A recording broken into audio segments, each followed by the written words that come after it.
Happy Monday, everybody. I hope you're staying warm and avoiding the blizzards and ice and all that stuff.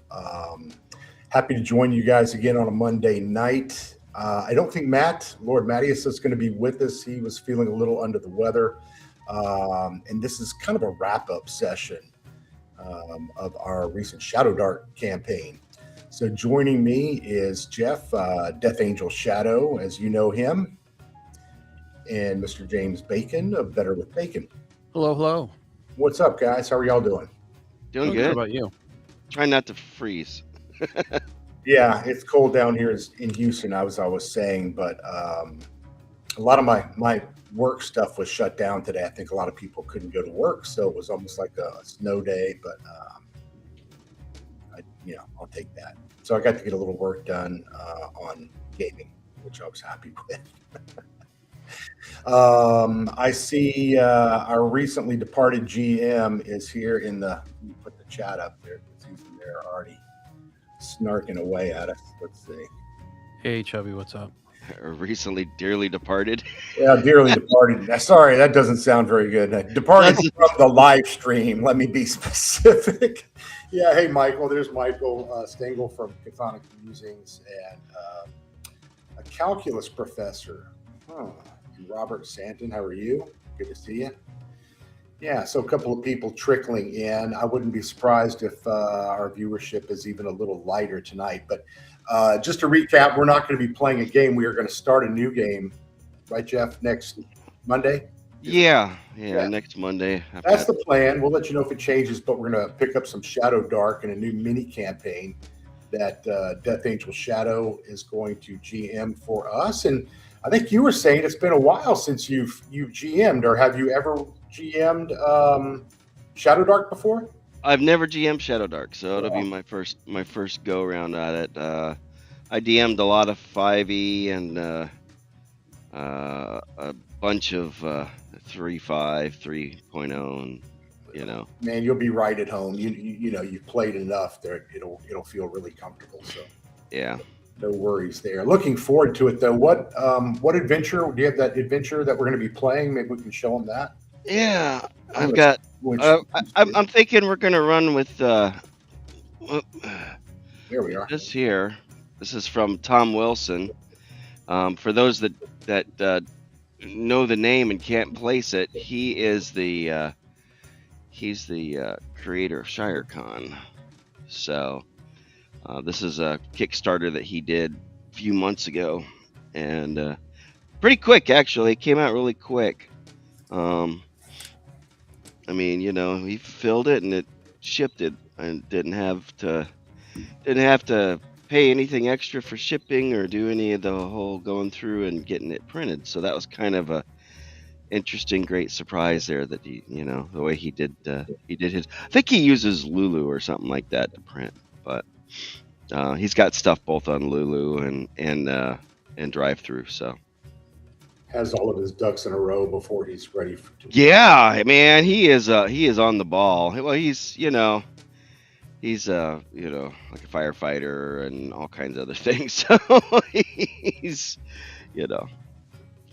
very, very detail oriented. So I've heard Chubby, Greg, and others talk about that. I'm sure you guys have too. That when you're doing a Kickstarter, I have no desire to ever do a Kickstarter, but if I were, they say have all the writing done, be well into your editing, if not completed, and the only thing you really want to wait on is some artwork to get it launched and fired off and ready to go, so that people aren't waiting forever and you lose some reputation there. But yeah, Michael says Tom knows how to get things done. Michael, yeah, he does.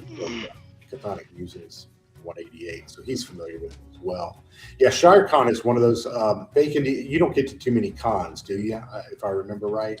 No. I once upon a time used to go to cons in my youth, but I don't do much conning these days. Well, that's a different thing altogether. But convention going, we'll take it to mean convention going. Yeah, I don't either, really. I mean, when I was younger, I did comic stuff and other things like that, but never these role-playing cons. So really, North Texas last June was my introduction, and it was great. met a ton of people. I've talked many times about how cool North Texas is, and I'm all pre-bought and room and everything. Got my bags are literally packed by the door for 5 months from now, waiting. No, not that bad, but it was a lot of fun, and I look forward to going. I would like to do more, but three young guys like us were right, all in the middle of building our careers and young, in the prime of our life. Yeah, the prime rib of our life, with horseradish sauce. Hey everybody, I see. Let's see. Chubby says, I'm going to kickstart a $5 million project with no writing done. Yeah, that's pretty much. Well, you wouldn't be the first one, Chubby. He wouldn't be the first one, but I also know he's, I know he's joking. He's funny us there. So why don't we wait for Chubby to leave, and then we'll start picking apart ShadowRim. Yeah, we're gonna. I think we can all say overwhelmingly, nobody had played it before, right? I know no one had. None of us had. No, I hadn't played ShadowRim. I'm familiar with Skyrim, but I'd never played ShadowRim. Did you play Skyrim? I had back about 10 years ago, but when it came out, I picked it up, and then I got busy trying to finally get around to getting my degree, and that was that took priority, and so I think I've got about 700 hours, it says, in playtime, and of that only about maybe 60 hours is mine. The rest was my kids. So schedules get busy and all that, and video games suck up a lot of time. I think even more than role-playing games. Time sinks. Yeah, big time sinks.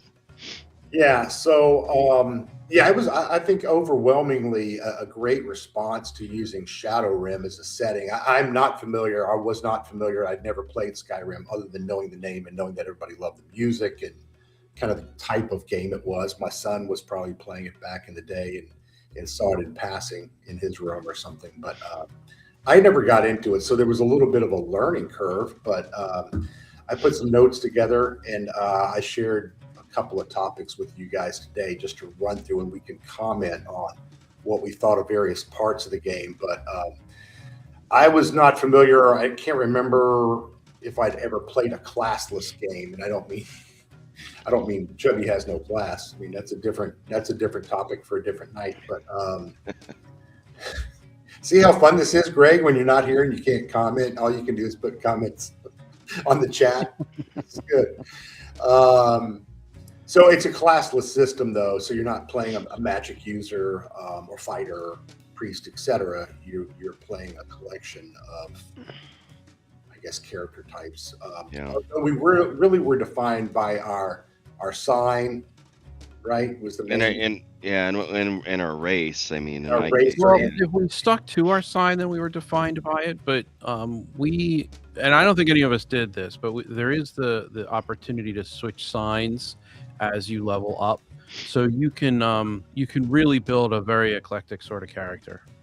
Yeah, by the time we got to, what do we get up to? 4th level, 5th level, 4th level, something like that. 4th, I think 4th. Yeah, it incrementally was more and more of a cost. If you're going to change signs, you definitely would want to do it at a lower level, because the higher you get, the more cost there is associated with it. So. That's actually what I was going to do. I was the Vela, which is like the ring. I forgot which one it is. I actually have it open. We can go to the PDF if we want. And I was going to do that to try to pick up some different types of spells, but I didn't get there. And then I realized that it's whatever 150 gold pieces, per level that we were. And by then it was like I don't have that kind of money. Not after carousing. And carousing was cool. That was very Shadowdarky. That was a new thing Greg brought over. Well, the carousing was very interesting too, because he tied like hirelings into carousing. Mm-hmm. That's how we picked up Rolf, who then in turn picked up another Rolf, and then I picked up a secondary Rolf. It was a very very consistent rolling, I guess we'll say, in that regard. And the other two ended up dying really quick in the next scene. But I thought it was neat that you could carouse to a point where, like, I don't know, maybe you're doing what you're doing in a location, and you just kind of pick up a guy who you hit it off really well with. They just are very zealous about following you around and being friends. And I loved Rolf. I thought Rolf added quite a bit to the campaign. Yeah, he was steady. It was like and we needed that. We needed the extra player, the extra muscle there. So it was a bit of a dog, but he played the piano well. Rolf, not Rolf. Another Muppet Show jokes come from. I don't know where those. Weren't we cracking those for a while in at least one episode? Yeah, I don't remember what the origin of that is. It's probably best if forgotten, I'm guessing. And I think my response was the same. Yeah, pretty much, yes. But hey, Flint, what's going on? Good to see you, Paul. He said he bets this live doesn't go 5 hours. I bet you're correct. It does not. It does not. But we're going to be back to playing Shadowdark next Monday, and Jeff is going to GM it for us, so that'll be exciting. I'm gonna take a stab at it. And I actually did. Hey, Mike Melnick, how are you? I did actually reach out to Paul. His schedule is really tough. I would love to play Shadowdark with him, or anything again, and I'm sure we will at some point. But and if all of you didn't notice, I hope you did. We pushed it back an hour. We started at 7 Central tonight instead of 6. And yeah, I don't know. Let us know if you like the later start time. It gives you a chance to get a bite of dinner or finish up work. I know, Jeff, sometimes you're still working and technically working while you're playing the first 30 minutes or whatever. So, I told them, I need to get out by now. It won't matter. But yeah, normally I work until 8. So, and sometimes I work much later. So, but that's I thought the character generation thing was kind of interesting because I know everybody's going to be shocked for my sacrilege, but I've never done a 3d6 straight down the line, ever. Really? Wow. That's the first time I've ever done that. It's always been 46, drop the lowest, automatic rerolls on ones.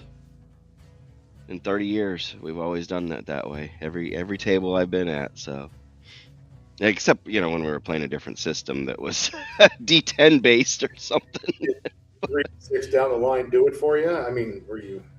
No. I mean, I just went with it. I didn't care. I wanted to have fun. Yeah, usually we don't play these things long enough that if you have a really crappy, challenging character, you're only in it for 2 weeks, 3 weeks tops.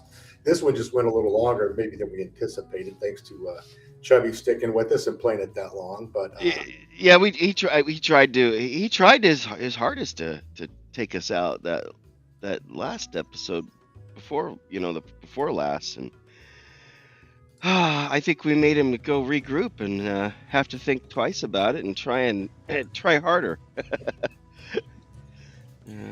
Throwing that dragon at us and forcing us underground, he thought, oh, for sure, he was going to get us. Yeah, dragon in a gauntlet. I mean, he did get several of us. We were able to, crawl out of the back door of the thieves' den, but man, oh man, were we not doing well. Yeah. Oh yeah. That was he almost did succeed at that point.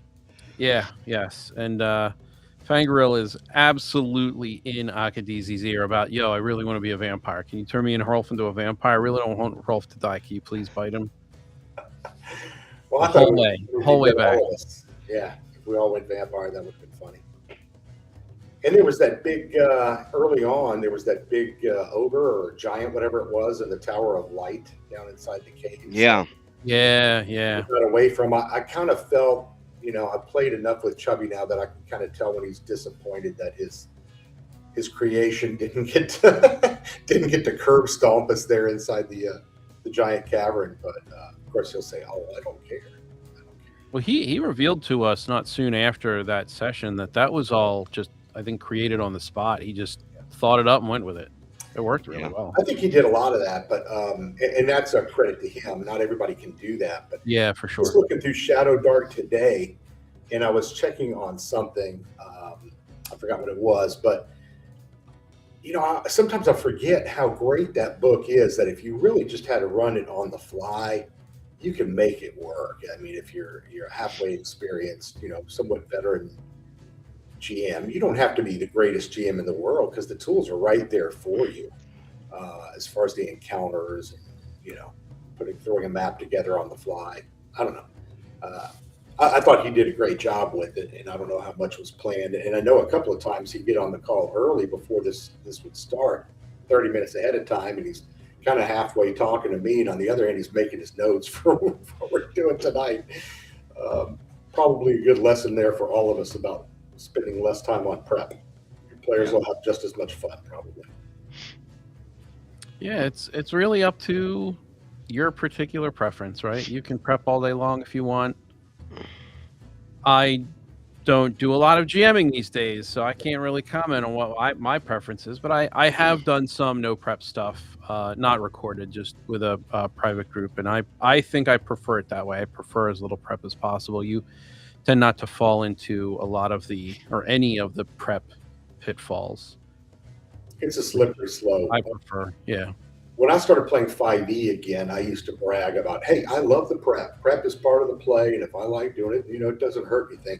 When in fact, it really was hurting my play and it wasn't because I felt bad and wanted to railroad the players. I just felt so egotistically tied to what I had written, right? Oh, this is so good. I've got to fit it all in. And, yep. And it was just too much. So, again, sound like we're little philosophers sitting at the knees of Funster, but he's talked about some of these things and I'm remembering them, but the cognitive load thing where just too many things going on in your head, and I think it is a better process and a better product at the table if it's lean on purpose and intentionally done that way. Chthonic Musings, we talked to him about that. I think he's going to be busy though, dealing with his Shadow Sun, his $5 million Kickstarter. Yeah. Oh yeah. That he's got to start from scratch because he hasn't written a word of it yet, right? Yep. That map must be really expensive. But I actually would love to try that. I'm one of the ones that I'm like, okay, can you expand it? Because I got in on that Kickstarter, and I'm like, okay, so I want it to be like deal with the supernatural elements even more so, and have so you could do a Monster of the Week game, and so. Hey, let me ask you guys, and I'm looking at my list over here. I'm not trying to direct us. We can talk about anything we want. Obviously, we're so engaging and entertaining that there's 17 people listening to this. But I'll take it. 17 is a great number. 17 is a good number. It's my lucky number. On spell casting, though, in ShadowRim, it took me a little while, and maybe this was the classless part of it, where I was telling Jeff before we got on, I didn't really know what to make of it. I had Harmony, I had Courage, and maybe one other spell, maybe just those two. And it was like I would just forget I had the spells at all. I was just playing like a fighter, like I typically play a fighter class, not always. But it just took me a little while. It wasn't until session 4 or 5 that I was like, I'm going to use a spell up here. I'm going to use the spell first, then I'll go in and switch to a weapon and do what I need to do. Yeah, at some point for you, it clicked. I had a couple of spells that I just never used. It was like, what did I have? It was like Rune of Fire, Rune of Lightning, something along those lines. It required that I cast the spell on an object, and then whoever touches the object, it will trigger a damage or some other type of effect. And I just never used them. And I also never switched signs. I probably should have at least done that. But I, like you, generally don't play magic users. So that I'm sure that had something to do with it. It's not for the system. It's for the player. I just didn't use it. I mean, I didn't cast a single spell. Wasn't sure. I mean, I think my stat was too low to really be an effective spell caster. But what I did have was the shouts. So yeah. That's on our list here, Jeff, of shouts specifically. I don't want to jump the gun. No, but you're fine. It's right here, but you're right. I was just saying you're right on because the shouts were an interesting part of the game. Tell us how you remind everybody how that worked. I at first, okay, so I was trying to learn the rules and trying to figure out, okay, so I can shout but if I fail, then I can't, and so on and so forth. So, because it basically kind of works out just like spells, as long as you don't fail at it, you can keep on doing it. So, which I did fail on a couple occasions. That knocked me out from being able to do that particular shout until a rest.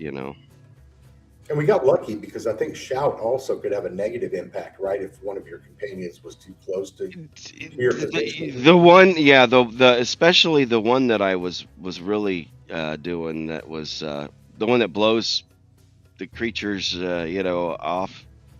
That we took out a couple of the things with, or I knocked them in the water. Especially that first one when we were in the the pirate cave. Yeah. Very first session, right? Yeah, remembering all the way back ongoing battle. Yeah. He was like, "Wow, that's the longest combat I've had." I'm like, "Really? Wow, you don't play 5e, do you?" Well, it was. I knew what he meant. It was a very strange thing in that it was just like one running encounter that we've never really disengaged, and then we kind of spread into. I mean, I got killed early in that because I was trying to. You did move around on my own, and this other dynamic of, and I don't know if it was so much Chubby's way of playing it or if it was ShadowRim, but leaving the little, just like a video game, right? There were little bits and treasures and clues and things we could pick up that felt like physical tokens, like, you're just waiting for Mario. Look at this shiny. Well, Chubby mentioned that he thought, or he expected that was what was causing the combat to go so long, because once we could see on the map where all of the treasure was, it felt there was almost a compulsion for the players to 100% the dungeon, so to speak, right? Yeah. To get everything and to get out. And that was the first and I think the last dungeon that he did that in. And that it didn't happen from that point forward. We were just in our characters, playing in the world, making decisions from moment to moment. So I think he identified where it came from and he changed it, and it almost immediately went back.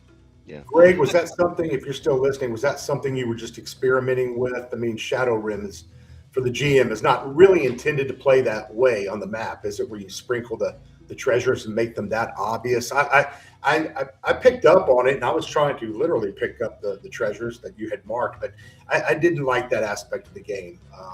Well, I think, and he can correct me if I'm wrong if he's here, but I think the idea was to make it a little bit more engaging for the viewers, so that the viewers had information, which made all the sense in the world, right?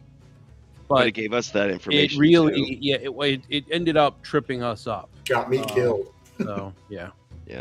Well, I think my character, the reason it kind of went off the way it did is because the character it was, it kind of wanted revenge, and it saw that woman that attacked, and we went chasing after it.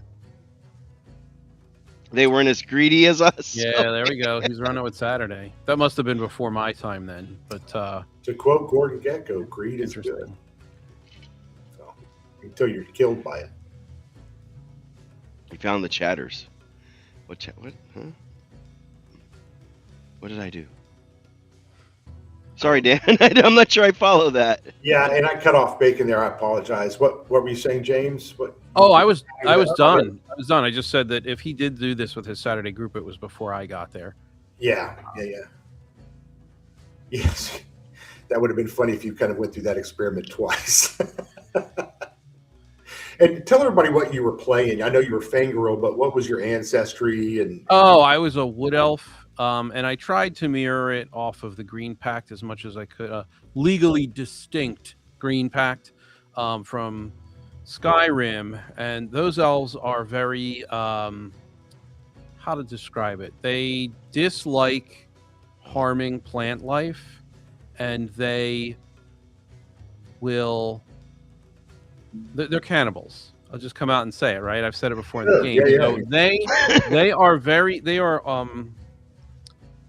They're very violent to those who would cut trees down, trod on grass, that sort of thing. And so their food sourcing and whatnot comes from a lot of cannibalism, but also eating animals that have already expired or hunting. There are hunters and whatnot, and so that's where the whole tow economy came from in the game. But I was trying to play it as close to a green pact wood elf ranger as I could. Now, there were some deviations, of course, which is fine. We weren't in Skyrim. We were in ShadowRim, exactly, a cannibal tree hugger.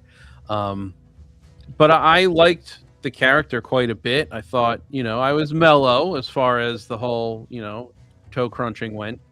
I really liked Hrolf, though. I ended up very invested in Hrolf, which was it was weird to me because I was playing this one character, but I really wanted to play this other character. So actually, when I started in Chubby's Saturday night game, I ended up rolling up Hrolf. So I'm just playing Hrolf now. His name is Hrolf. He's a fighter. He's got a great weapon. I'm just playing Hrolf. And he was an Imperial, I guess, like a... No, he was a Nord. He was a Nord fanatic follower. He was a Nord also. Yeah, he was a Nord. I'm getting this now after 7 sessions. That's good. Yeah, I didn't even realize that your main character was an elf. Yep. I didn't really pay attention to that because, it was like, I thought he was a little weird. He was eating toes and stuff, but, hey, whatever. Yeah, toe here, an arm there, a leg there.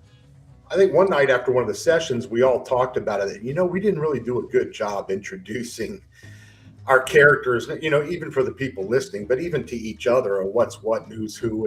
And I don't mean a backstory or anything like that, but what is your background? What is your ancestry? And that is a little tougher. I don't know why in a VTT. And it's not like when I play in real life, I play with miniatures or anything, but I think you guys all knew that I was a Nord.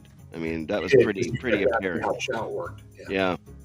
So, and I wasn't about to change off of taking that one. I thought, yeah, I'm a Nord. That fits. You can only take it if you are a Nord.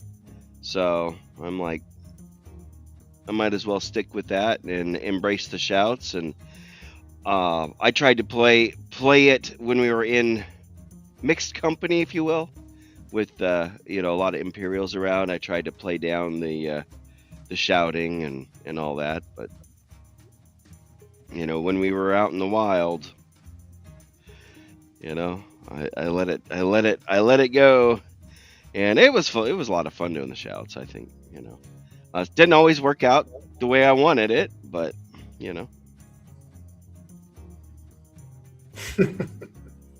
We're getting compliments on our background music. It's from one of us. So. I don't know if that even needed to be private. I got to figure out how to do that. I haven't found that option. Are you using Restream? Yeah. It's over on the right side of your screen when you're logged in as the admin. Yeah. The lower right, you'll see music. It's over like with all the overlays and stuff. Yeah, for sure. I don't know why it just seems to fill in the gaps. I think when you're speaking with the group. Hey, one other thing too, while we got some people watching here, I had done a video last week about Bacon and Mike Melnick, who was in the chat here, have done a new beginner's 4D handbook, which is kind of a neat guide to update the current thinking on 4D play and leaving behind some of the old vestiges of whatever people thought about it. Well, here's where it is right now today. Here's what it can be. Here's what you need to know if you want to try it. It's as simple as that. But we did a video on it, and then while I had him kind of pegged on screen, I kind of put him on the spot. I said, our Monday night game, we might want to try a 4D session or two.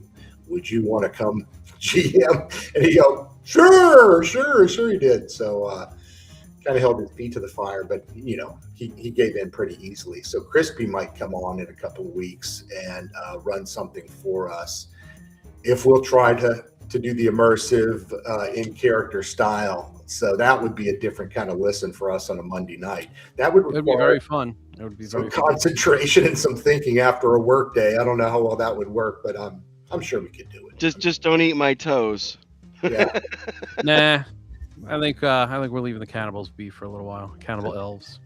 Yeah, so check out the channel for that. And again, next week Jeff's going to jump in and GM for us. Jeff, do you have that book? What that adventure was? I wasn't familiar with it, but like I said, there's so many great adventures and Yeah, I figured, hey, we kind of this was ShadowRim was based on Shadowdark, right? Well, let's go ahead and do a Shadowdark game, So this is the Crumbling Keep of Kashmir, and it's an interesting tale. I've kind of been reading through it already, and nice book. Doesn't look like it's too long.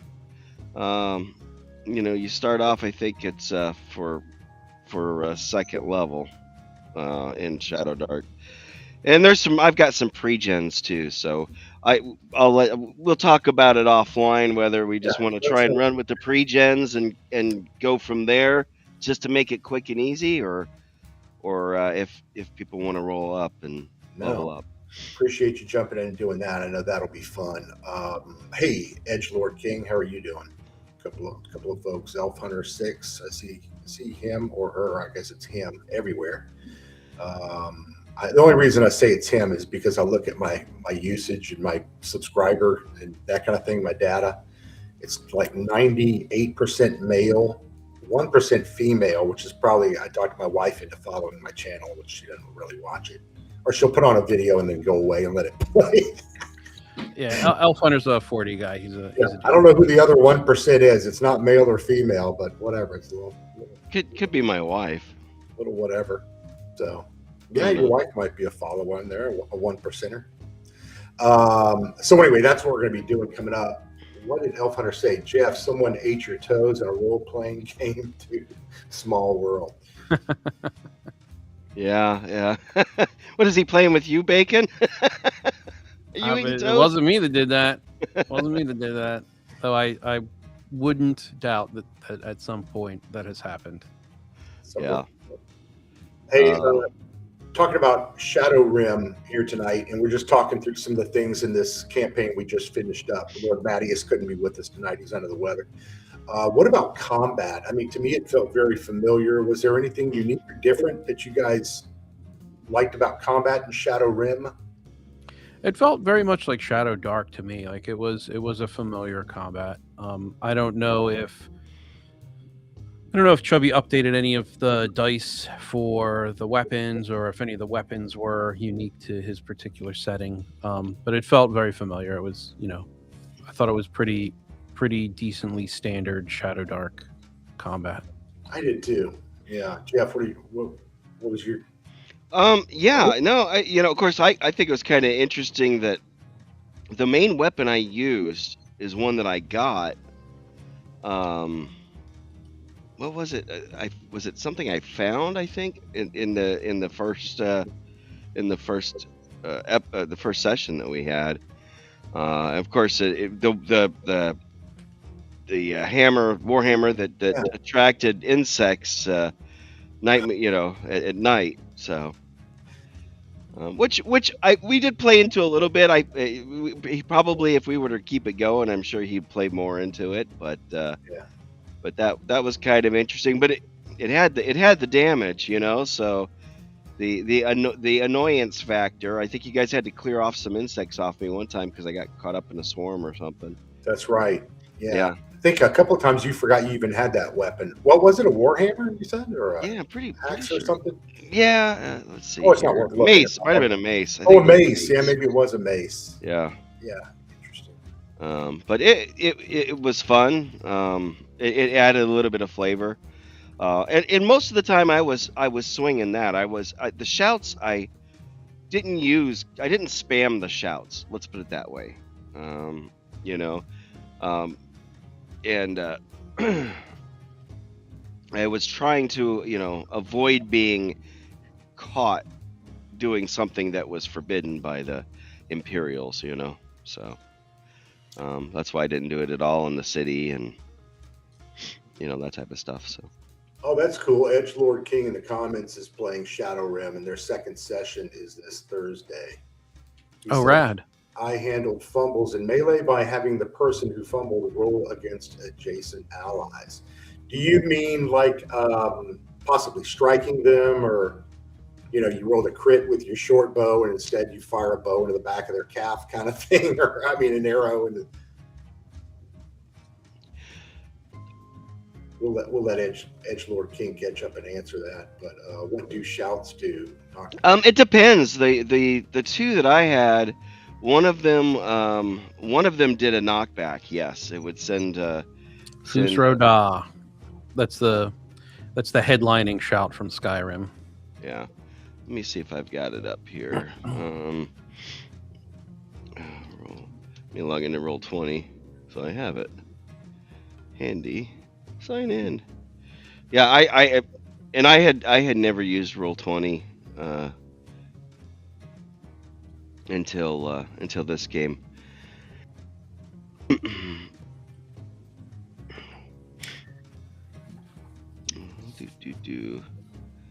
You're looking that up, Jeff?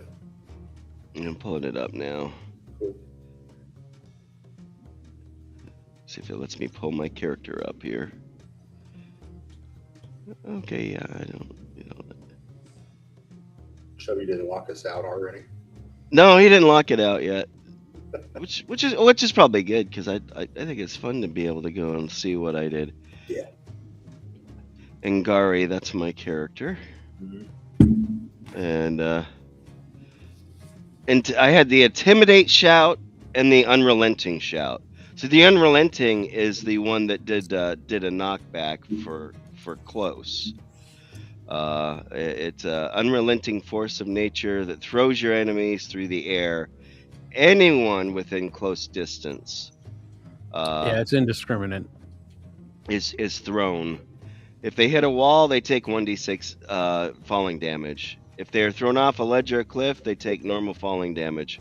So that was what I did with the in that first cave. Is I knocked a couple of them, I think, off into the water, and then I did that a couple times later on. The other shout that I had was Intimidate shout, and that one is a duration one that lasts 4 rounds per level, and it resonates loudly and terrifies your enemies. So it gives a -1 penalty to their melee attacks and their AC for all enemies within range. And then at 4th level, it raises it to a -3. So I had just gotten up to that point where they would have had a -3 penalty. So, and then I guess at 7th, it's a -5. So, but those were the two that I had. I don't know if I was supposed to pick up another one at 4th level, or if I didn't get, but we didn't feel that was the one thing that I wish I would have taken the time to do was kind of update, my character when I hit 4th level, because we hit the XP mark on the next to the last one, right? And when we did the previous updates, we kind of did it collectively as a group, didn't we? I think so. Yeah. I don't remember. Yeah, I thought that we had kind of collectively gone through and done, okay, so how do I so I was expecting we were going to do that at the beginning of the last session. My bad. I wish, I'm probably something that just bear in mind in the future, But I think that next to last session ran a little long, if I recall.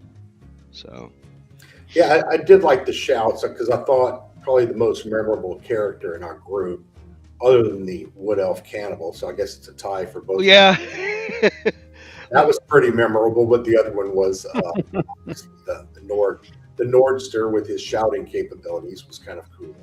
Yeah.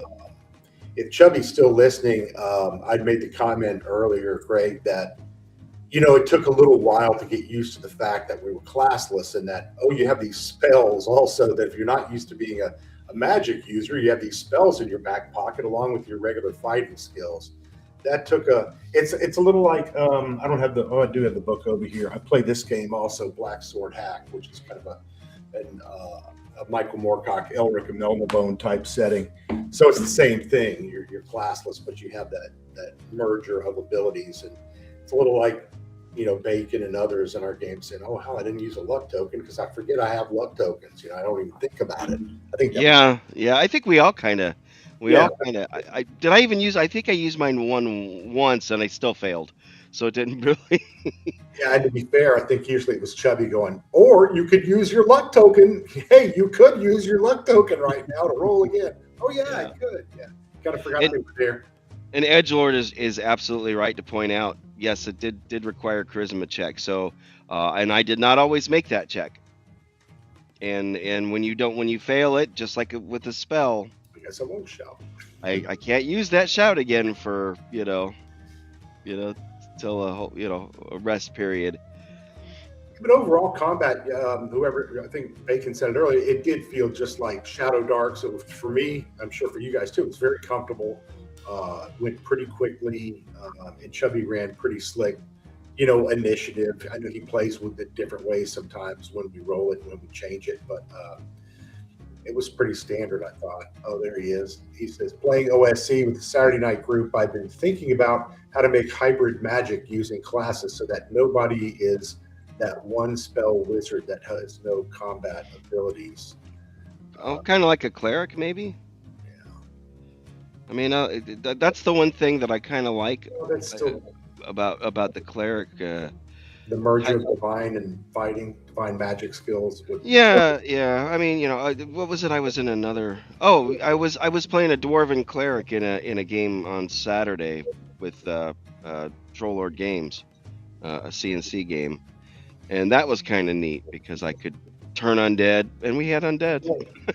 So.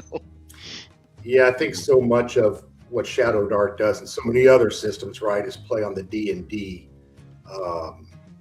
type magic tropes.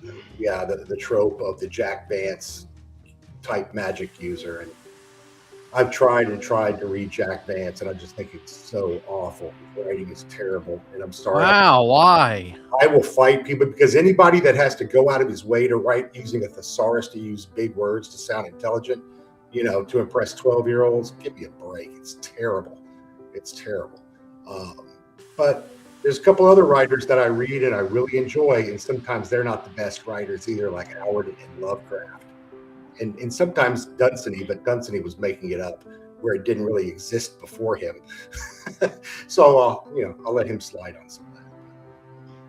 I do read all of it, and I enjoy most of it. But, man, the Vance has been a really hard trudge. Like, oh, come on, dude.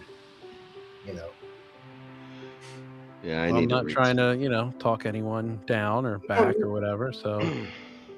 Yeah, and I know people love him and all that, and I know that was a big part of Appendix N was Fancy and Magic. But yeah, I like Vance for the questions that he asks, and the ironies that he exposes. But sometimes you just don't mesh well with the way that the author writes. I get that. I'm the same way with I think Tolkien kind of ruined it for me, and he's never met a run-on sentence that he didn't like, or sentences that go on for paragraphs. But yeah, I'm okay. There are some authors that I like that just go on for a million years. Like Terry Brooks is one of them. I remember first reading Terry Brooks. I started with his genre series. Yeah, and I think that's pronounced. Dude just can't say a mountain pass. He has to describe all the tiny little pebbles and how they. I just can't. I can't with that. It's very. It drags. Just read. It's like. Yeah, look, if I'm reading a book, before I open that first cover, I commit to reading the book, and I'm going to read every last word of it. But sometimes it's just very difficult to get through. Yeah, for sure. Edgelord King says Clark Ashton Smith also uses some $50 words. That's true, but he's awesome. He is awesome. Look at Chubby's comment. Your insipid refusal to engage in bewildering prose leaves me disappointed and ruminating on your temerity. I've always heard those called mayonnaise words. Mayonnaise words. That's a good. Have you heard that term? No. I don't know if that was my grandmother or whatever. She was from Missouri, and that they called them mayonnaise words. Any of them really long words that you could have done something shorter and that would have been more succinct, and to the point. And no, we're gonna use this big fancy word. Yeah, and to be fair to Vance, not that whatever matter of my opinion. But yeah, he doesn't care anymore. yeah, I don't think he cared enough. But I have not done a wide, diverse reading of Jack Vance stuff, right? Yeah. So the little bit that I tried, I was just like, God, it just. And part of that might be a job thing because I come out of advertising and done my fair share of copywriting, and it's a communication thing, right? Always using a simpler word than a big complex word, and that's just been drilled into me for decades. So yeah, it's probably just a personal thing. There's something to be said for I know what is it? You're supposed to be writing for a 6th grade audience or something like that. Right. But honestly, I appreciate stuff that's written on that little bit higher level. I mean, I read Dune in 8th grade, man, and my English teacher was mayonnaise gonna get you. Why don't you just get on the call? Why don't you? Yeah. We could bring you on. Good Lord. He's sitting there sniping from the. Although I have to admit, that's how I'm the only survivor of this Monday night group, is because I used to be in the comments like you guys, and I would just sit there and make a steady stream of stupid little, dad jokes. And every once in a while, Joe or Tim Shore, somebody would look at him and they'd giggle and laugh. Go, all right, one landed. Hang on, let me just grab this link. Yeah, that so I read that. My English teacher actually asked. She's like, "Are you sure you wanna do that?" I say, "Oh yeah." Well, I had a neighbor that he had introduced me to Dune already at that point, and he showed me that he had the 1984 Dune on VHS, and I wanted to see it. He's like, "Oh, you got to read the book first before you can watch the movie." Look at the cat dragged in. Maybe I'm wrong. Maybe I misheard. Maybe I didn't understand. You have a lot of writing to do, and you couldn't keep doing this. Oh, I have it on YouTube. Sorry, my bad. You what? I had to mute YouTube. It was my computer was existing in 2 points in time. Yeah. I was just sitting over here trying to do art direction, and these guys just keep talking and talking, sniping and picking your work to pieces, and just couldn't take it anymore. You were up pretty late last night, Chubby. I was. My plan is to get my kid to bed by 10, and then get the fuck out of here. Just go to bed. Oh, yeah, that's not good. I did not only one stream, my own stream, but then I did a whole nother stream, and I had an after chat in between. And I come back and you and Joe are still chewing the fat. Well, I'm really excited today to have heard back from John Hodgson for this cover, 2 covers. Now I have a price with him that it works for me to do 2 books, because I was like, with A5 you get to a point where you really need to split it. You can't go over 300 pages or it becomes too much. Like, Shadowdark is 330 and people are like, this is a freaking brick, you could punch someone with. So I was worried about that as I watched the revisions adding up to be bigger and bigger and bigger. And then some of the quotes because I can afford now to pay for a serious artist, but like Magic the Gathering level artists, that's just too much. Like there's still too high. I can't support it. And you're not gonna get it.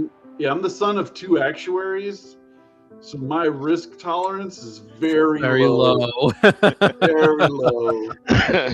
And the idea of dropping a whole bunch of money on a covers that I don't know for sure are going to recoup the money, it's just that a big part of my business model, which is and you could ask people like Joe the lawyer, like I was pounding this drum 3 or 4 years ago, and it hadn't come to fruition yet. Yeah, is to keep making works where the cost of inputs is as close to 0 as possible, right? So ShadowRim, for instance, the starfield backgrounds that are all over the book on the cover, that are on the starfield, that's an image from NASA that I took into Photoshop and added all kinds of color and sparkle effects to make it look cool, right? But that's does the look cool. image. It's a public domain image from NASA.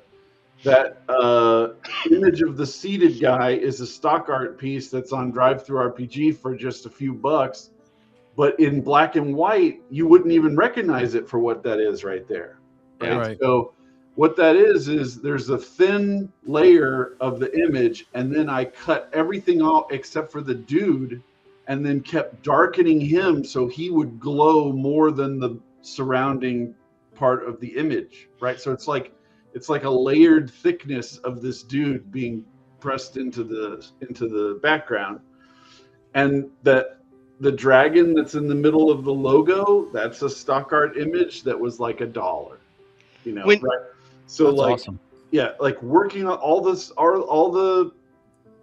signs that it goes through, they're all stock art. And some of them are public domain. Like I know that the Falcon is a public domain image. I've used it in other things.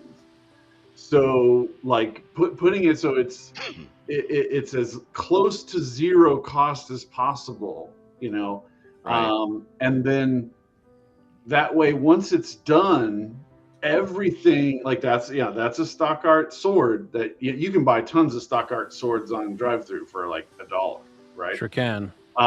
So like if you just go through them, Mike, like that's a there's a pack that I bought on DriveThru of a bunch of deity symbols, and one of them was a coin. Oh. And I just isolated the layers in Photoshop and did some stuff so that I could then burn it into the, because it's basically, if you know Photoshop, it's an overlay effect. It's kind of like wood burning where you're kind of burning into a surface, like you're just like layering it in, so it makes it look like it's a constellation, right? So keep moving on. Like that's a William McAusland dragon. I think I bought that dragon actually. Yeah, it's in one of his packs. So like that's what I'm saying. Like designing it like that has allowed me for years, like working on that, to build it up to where now, like there's actual return on products. There's so many people in this industry that publish stuff and they make nothing. And the problem, like I'm not saying like it's a get rich scheme, but you need the money to pay your forward for your next projects, right? You don't want to always be broke, unable to pay for your next project. It's ridiculous, you know. I think that's actually a public domain image from some Egyptology thing that's like in a encyclopedia somewhere. Stuff like that. Yeah, that's definitely a public domain image of a falcon. All that kind of stuff. The dice are just at the bottom there are cheap. Stock art, the fist, that's a stock art of a spiked glove from DriveThru, right? So all these things, like trying to keep it down. There's so many people that are like, they'll do a Kickstarter and bring in $30K, and then they spend $29,500 on art. I was like, well, now you don't have anything for your next project. Yeah, now you haven't really. You have nothing. Really gotten ahead. And so it's just very disappointing to see people do really amazing stuff and get no return on it, because there is a very open entry into this hobby that's hard to deny. Yeah. But simultaneously, the things that get attention, one of my most successful YouTube videos is why RPGs usually suck. RPG content usually sucks, or something like that. And it's because they're so focused on the sales and marketing side of having the prettiest possible book so that you'll buy that. And one of the Curse of Strahd videos, I just took the Curse of Strahd content and put it in Notepad and then put that on half of the page. And then I said, here's this words in Notepad. Here's what's in the book. Functionally, these are the same thing, right? But your brain is tricked into thinking, well, this is in this great layout and it has all this background art and it looks really cool. It's like, but it's still so if the text sucks, it doesn't matter what it's in.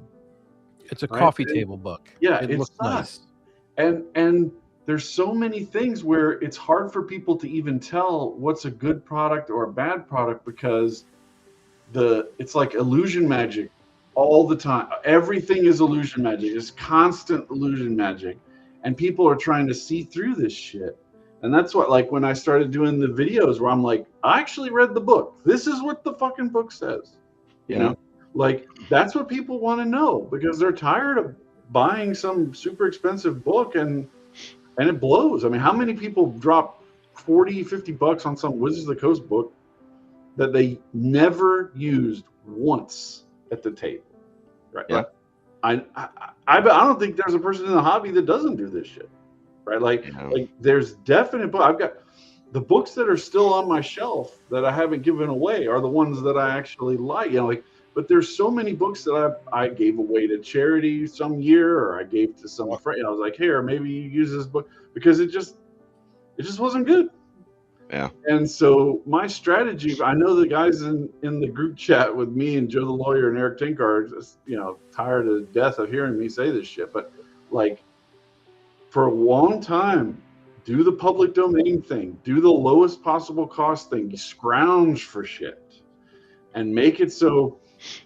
Let me pull this up, Mike. You can see this. So this, we were joking about in the Gods of the Forbidden North chat about, I was like, hey, look, I found this public domain image of Wujian people, which was like Mongol or East Asian looking guys in Gods of the Forbidden North. And let me see, it's in this folder. Let's find these guys. They have like a comedic look, so that's why I was showing them. Okay, open this up. And you can see, like, this is just a public domain image. And all right, let me share my Photoshop open now.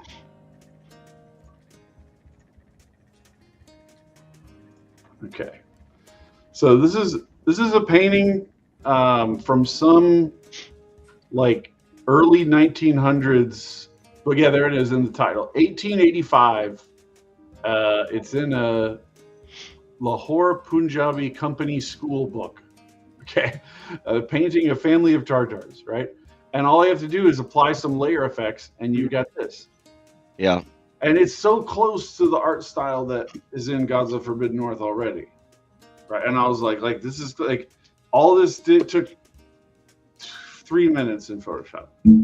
Well, and you mentioned Gods of the Forbidden North, and I saw I think there was an interview with the creator of that, with Rob Alderman, yeah, with Matt, with Lord Mateus. I think he was on there, and he was talking about, you were talking about the spending a whole bunch of money on art and not having a lot left, and he talked about that. He very much ran afoul of that. I just made a joke in the chat when he was talking about it. I was like, he said something about how much the second Kickstarter brought in or something, and I was like, and you were able to use all that money, right, buddy? Because I knew it was gonna be like, it was just a joke. Like, it's like, these things, they cost so much money to do. Yeah. And he was way more open about it than I was expecting it to be. Yeah, it's just, it's crazy how much money it's dropped on this stuff. And I'm very grateful to be at the point now where I have the money to pay for a nice cover. But I have to think about, like, a lot of people, it's like you don't know what you don't know, right? So let's say I just handed you a whole bunch of money and I said, okay, get whatever cover you want. Most people will be like, I don't even know what to do. Like, how do I communicate what I want to the artist? What do I even want? I don't know what I want. Like there's so many things. So like I'm looking through, for Elf Hunter in the chat, there's a website within the Wikipedia structure called Wikimedia, not Pedia, Wikimedia Commons, and you can search all the Wikipedia art assets by domain so it'll public domain or Creative Commons or whatever, and you can pull it all up. So you can find there's a foundation called the Pearson Pearson Pearson Foundation, and if you just find one art asset that's connected to it, and then you click on the show everything for this organization, right? And it is like a Encyclopedia Britannica amount of illustrations, everything you could possibly imagine. There's an illustration of a woman wearing a bonnet. There's an illustration of a Viking longship. There's an illustration of every fucking mushroom under the sun. There's the illustration of every animal you can think of. The illustration of extinct animals that you didn't even know existed. Like there's a zebra hybrid called a quagga that it's been wiped out, but it the back half of it has zebra markings and the front half of it is like a horse markings with like marks on the snout and everything, like all these different things, because they found some mummified version of it in the desert somewhere or some shit. All these different illustrations, totally public domain, free. You can do whatever. I think that falcon that we were looking at earlier is in that category. The Wikimedia thing is a good thought, though. I know I looked at I had been looking for some public domain art stuff that was from either the 19th century or 20th for the area here that I'm in for that thing I'm working on.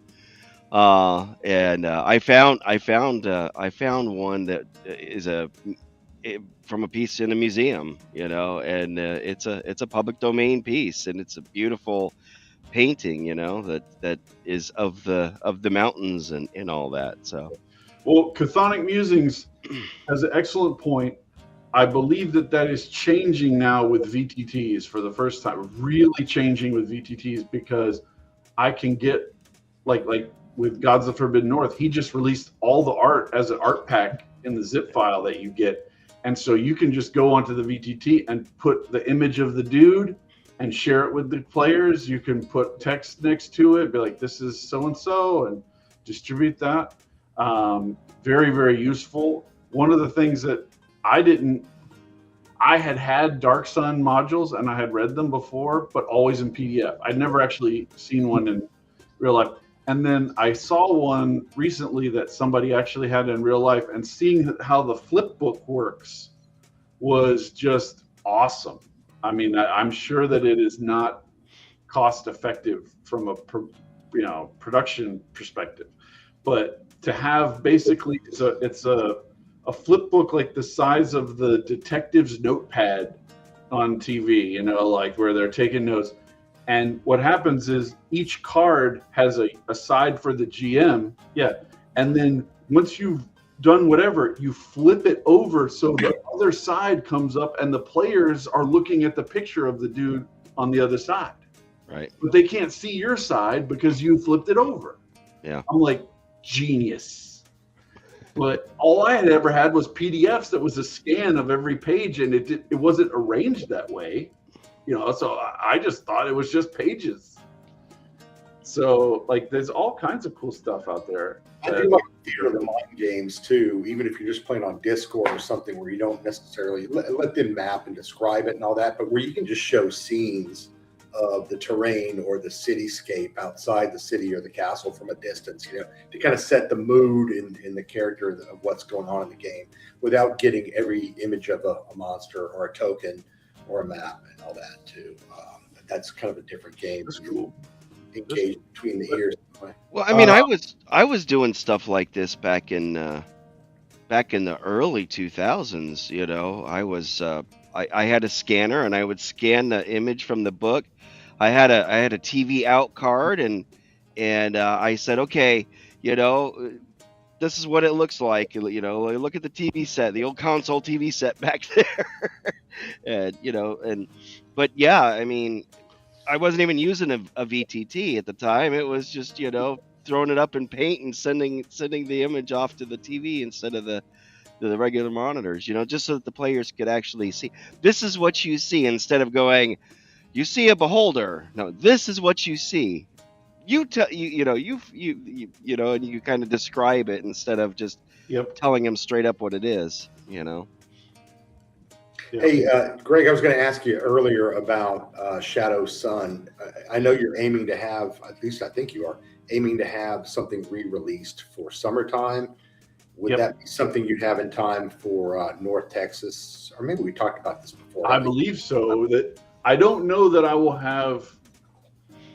So the art for the map is the longest production schedule. I don't know when that will be, because the map is colossal. It is 8 times larger than the Gods of Forbidden North map, which I cite as an example because it's the same artist. So the guy who did the Gods of Forbidden North map is Glenn Seal. He's also done Midderlands and Dolmen Woods map. Very famous guy in the old school part of the hobby. And I wanted to have that Terra Invictus feel of that. This is just this massive world that's stretching out in every direction. Like if no matter where you go, there's going to be things to do. And I didn't want it to be. I think people use the phrase points of light, where basically it's like, here's a city here, and here's a dungeon here. And here's the thing, but that's it. That's all you know. Like there's just this huge expanse of terrain everywhere that nobody even knows what the F is going on. Like the Al-Qadim map is like that, right? There's all the little cities, and then there's areas where it's like, this is the desert of whatever. But what's out there? I wanted it to feel like, a place that you could be like, well, we're going to that particular hex. And we're going to find out what's in that, So building it out like that's going to take a long time. Getting to North Texas, I should have by then the revisions to the core book, which will be split into 2 books, a GM book and a player book. And then and tons of extra stuff. Like it's not just revising what's already there. Like there's tons of extra stuff that's going in. A whole bunch of new monsters that I can now afford art for that are more Dark Sun monsters. Like there's no stock art for Dark Sun monsters. It's like just not happening unless it's just like giant centipede or some shit, But I'm putting all that together and having that ready. That will be ready by North Texas. The map and all of the keying of the map, no. Once the map is done, I want to kind of commission a humongous poster version from a publisher that will print in that size.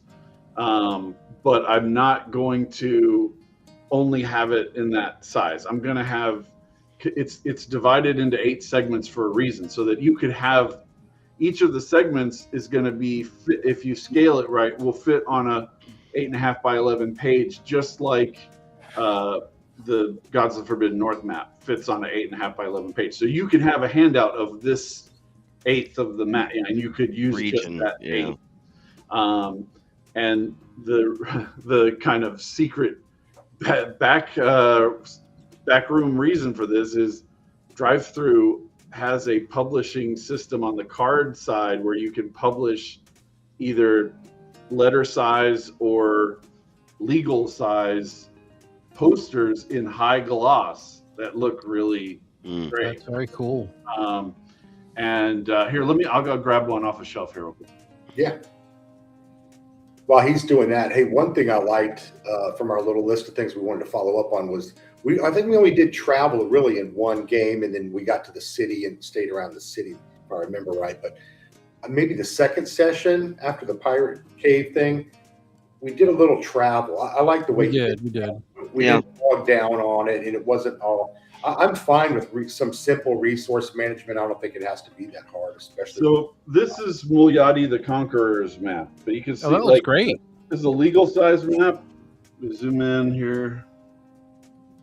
Yeah, that looks good. You know, it's a satellite type look to it that I made myself. Yeah. I can't do the illustration size or style like Glenn Seal. I wish I was a Renaissance man to that degree, but I'm just not. And so I want to have it so that you could print, you could get a pack from DriveThru that has 8 of these that you get, and they're all like, you could put it together into a fabric if you wanted to, make them all line out right. But otherwise, you could just be like, we're on this map today. Here you go, you know. And you can actually get them. I'm pretty sure. I hope I'm not talking out my ass. The 8.5 by 11 ones you can get on a glossy paper or like a thicker cardstock. I think I haven't ordered one in like a year, but those are the kind of things. Like,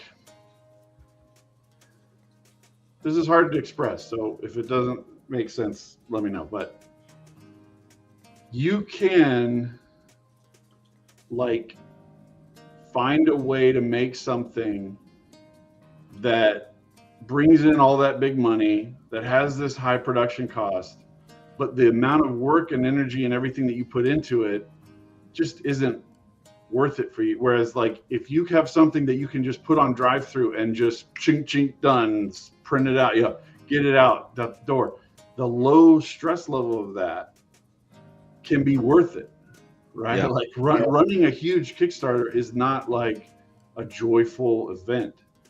And I'm an economist in my soul, and I always think of the opportunity cost. What else could I be doing with all the time and energy and stress that I'm putting into this thing? I could write a whole nother fucking book, you know, like is that worth it?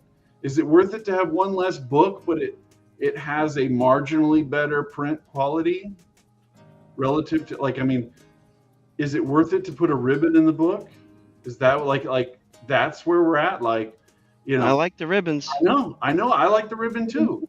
But I think a lot of people would rather have the book, you know, have the book 3 months earlier, have the thing now, you know, have it be better. That's the kind of trade-offs that you got to deal with at this level in the game that I'm at. And yeah. If money was no object, I wouldn't have to talk about these decisions, but it is an object. You know, the difference between spending, you know, $1,000 on a cover and $2,000, $4,000, those are real numbers. You know, like it's a lot of cash. And if you can't finance it at the second you're doing it, that ends up with, that's why people started using Kickstarter in the first place, right? Like, I can't afford to print this many books with this quality, with this art and all this stuff, and start doing everything on Kickstarter. But you shouldn't run a business that way, right? Like, you shouldn't be, if you were in any other industry, you don't want to be selling a product that you can't make without the money that you get from the sale. Like, that's crazy. Nobody sells hamburgers that way, where like, no, I'm not going to buy the hamburger meat until you order the hamburger, and then I'm going to buy a whole bunch of hamburger in bulk, and then it will be affordable. Like, no, don't do that. But it's so risky. How many people have gone down in flames because of things like this? The reason why there was the whole Diamond Distributors thing is because people can't afford to pay things on the front side. They're always paying things on the back side, and then the distributor owns you. That's like, especially in publications. Yeah, and Kelsey, I don't want to put words in her mouth. She has spoken about this herself, but my understanding, my memory of it, is that a lot of the reasons why she didn't jump right into doing retail sales is because of these kind of things. She did not want to be beholden to having somebody hold a whole bunch of goods on consignment until it gets sold. She didn't want to pay for all the distribution costs of shipping and all these things. Like, those are real things. Well, one of the problems with the Diamond situation is that they had a monopoly on the distribution, where a lot of stores and retail outlets could only buy through Diamond, And because of that, you couldn't get your product in there unless you went through them. And of course, the only way through them is to send them stuff on consignment. And then, of course, what they do, they wound up trying to steal the stuff. So, it's brutal. That goes back to like the two act. That there's two dogs inside of you. Like I have two actuaries inside of me, yeah. and they're both like trying to find how to do this for the lowest possible price for the best risk. And one of them's like, "Well, we could try this." Nope, don't. We can't do that. Like You've got a conversation going on in your head. That's the two actuary. Which actuary do I feed? Yeah. That's the kind of thing. It's like, woo. And I was kind of like, not shamed, but I didn't talk about that until I learned that Gary Gygax had an actuarial background, and I was like,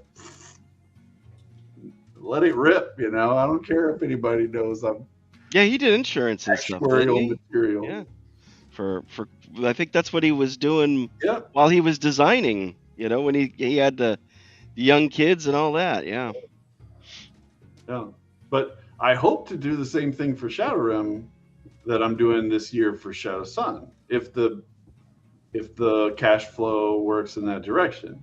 Come out with the 2.0 kind of. YouTube has been very useful in keeping the sales tail that drops away over time from doing that. It's kept it much higher than it would normally have faded away to. And so the work I've done on YouTube has really benefited the brand in that respect.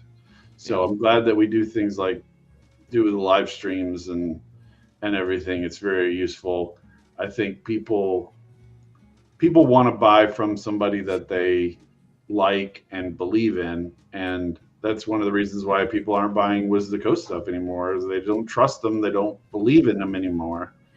And that's that's the currency. I want to be authentic in that respect, and it's just it's a tough thing, like my task for today, maybe not even tonight, into tomorrow, is to really think out what I want to do on this cover.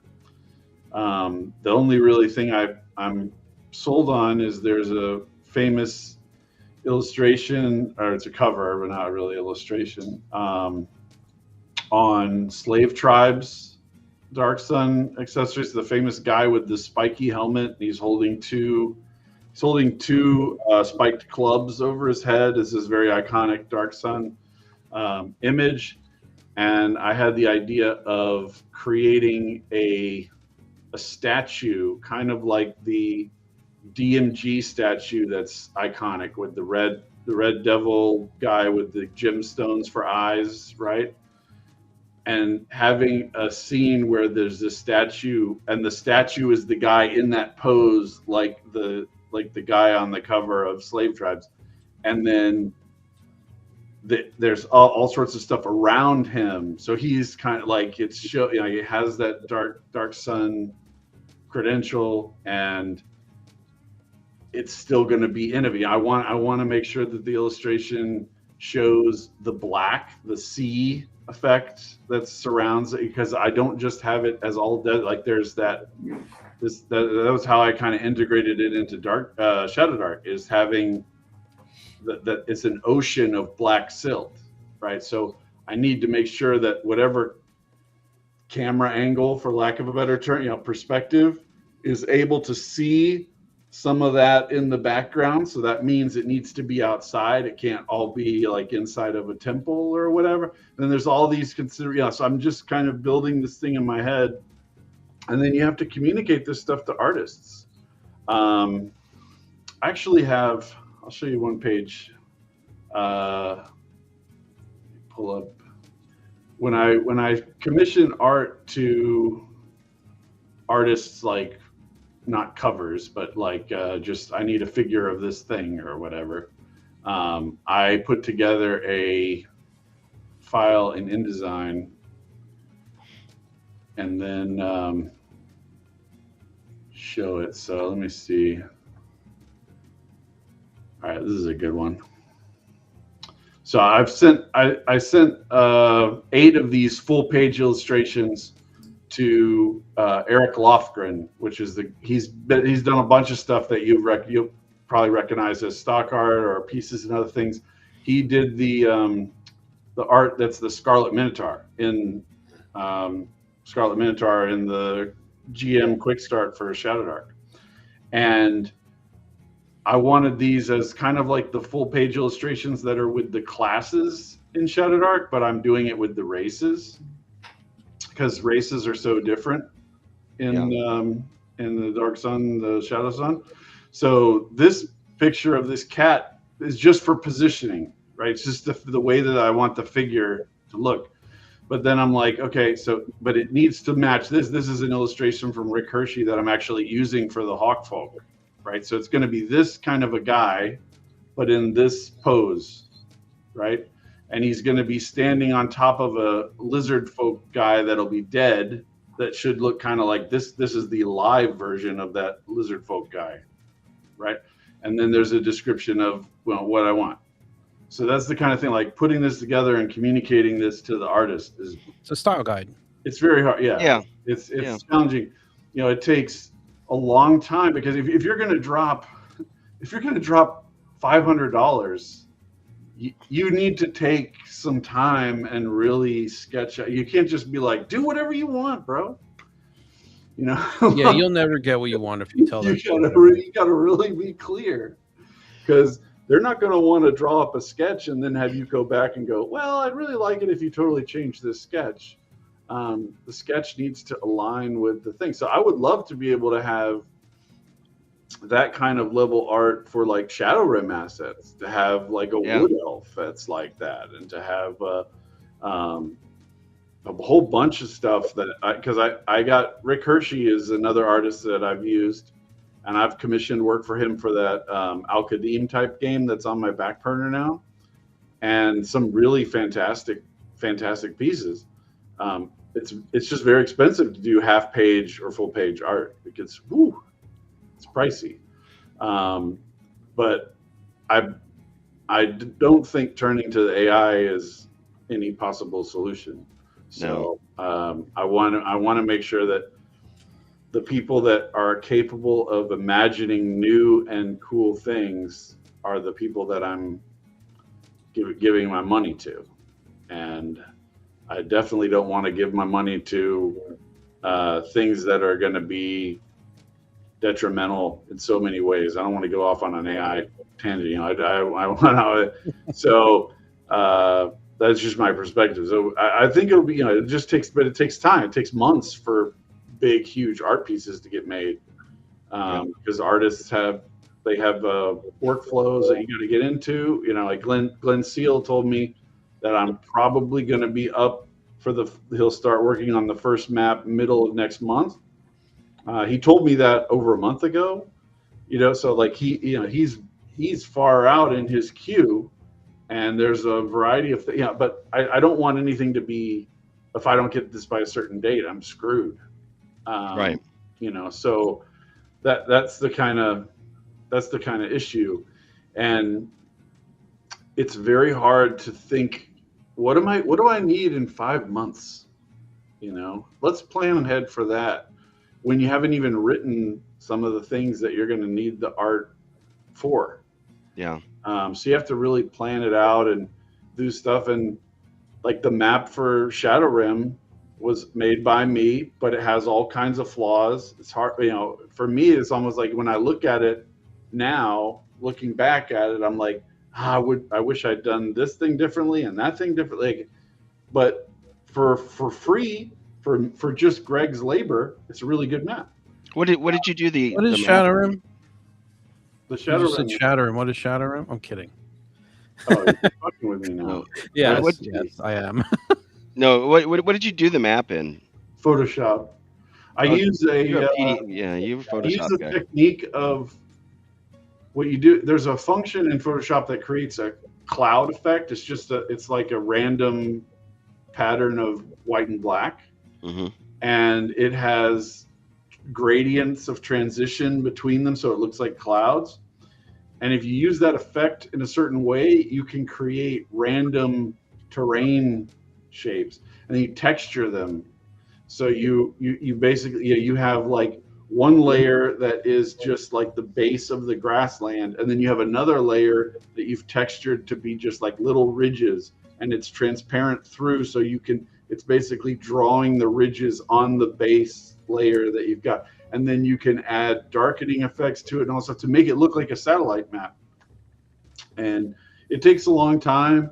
The main drawback is that you can't control it very easily because it is a randomized shape. So like like Legos, you can pick and choose and shape them how you want, but you're still limited to whatever Legos you have. You can't make, well, I need this one to be 48 dots long Lego, like, it's too bad. You're just limited like that. And the Terra Invictus map was made in that manner. It looks like a good satellite map. One of the main drawbacks to it is that the actual like hex layer that goes over it, because the way that it's basically contrast and light goes through the map, it's hard. Some of the hexes become hard to read the numbers on. Some of the hex shapes become hard to read because it's black on a dark brown or something, and it's not as uniform as if it's illustrated. So there's those kind of things, but it is what it for a long time. That goes back to what I was saying about public domain. Like, find a way to do it with as little cost as possible, and then work your way up. Ambition and Avarice 1, my first product, I think it brought in like maybe $1,500 total, but all of that money went back into stock art. Yeah. So then the next one has even better assets. So then all the profits from that become more stock art. So every dollar in profit turns into more and more and more stock art, until now I'm basically, I got all the stock art I could want or need. Anything that I actually commission is for something that nobody would make stock art of. Yeah. Nobody's making stock art of some random monster from Al-Qadim or Dark Sun or something, or Skyrim, that doesn't fit a normal D&D. But if you want a lizard man, oh man, I got all the lizard man you need. I've got dozens and dozens of lizard men. So lots of Akadizis. That's right. He's a diamond. Do you want him to have a bone helmet? Do you want him to be crawling through a swamp with a mace? Do you want him to be hiding in a shadow with a dagger? Whatever you got. Yeah, there's a lot of them. I want him to be a vampire.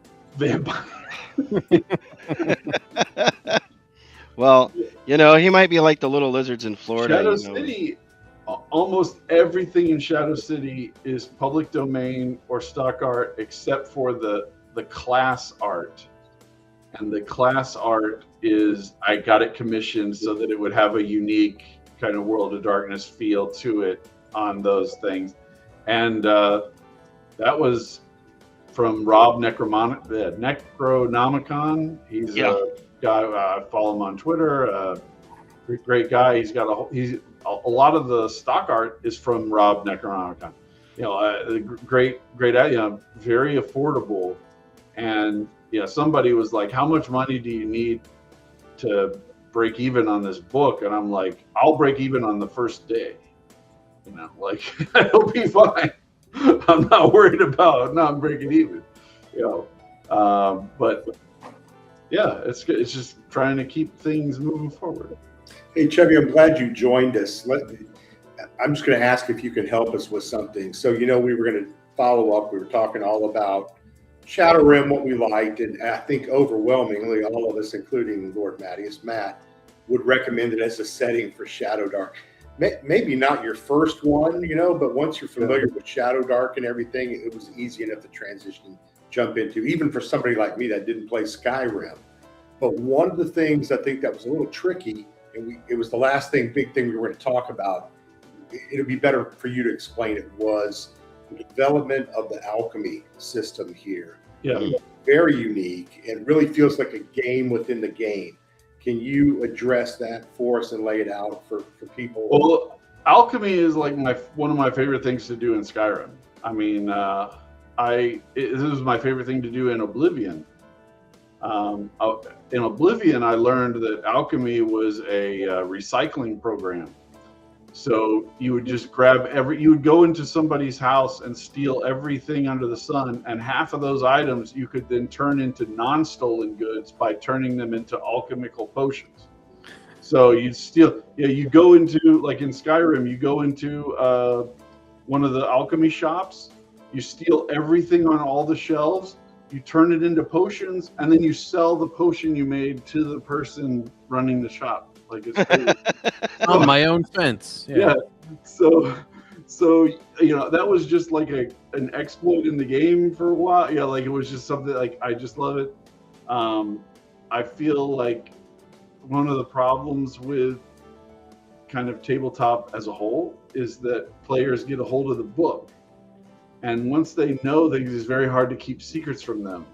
So the only way to make something secret is to randomize it at the table. Yeah. So I've had this thought about a couple of things of like having monsters, because Shadowdark descriptions are so light and tight. You have tons of space. So you could have kind of a description and a stat block, and then maybe a D6 table, and that determines what their ability is, right? So like if you had a goblin and there was a D6, so some of the goblins are going to be like this, and some of the goblins are going to be like that, and you don't know that until you get into the encounter. And you could make it so like the GM only had to make the roll once, not for like every goblin in the group, but so like these are goblins that are like firebomb goblins, and they're throwing flaming oil at you, and then these goblins I got this other ability, whatever. Stuff like that to keep it fresh. So the alchemy system is designed so that you're rolling it randomly each time.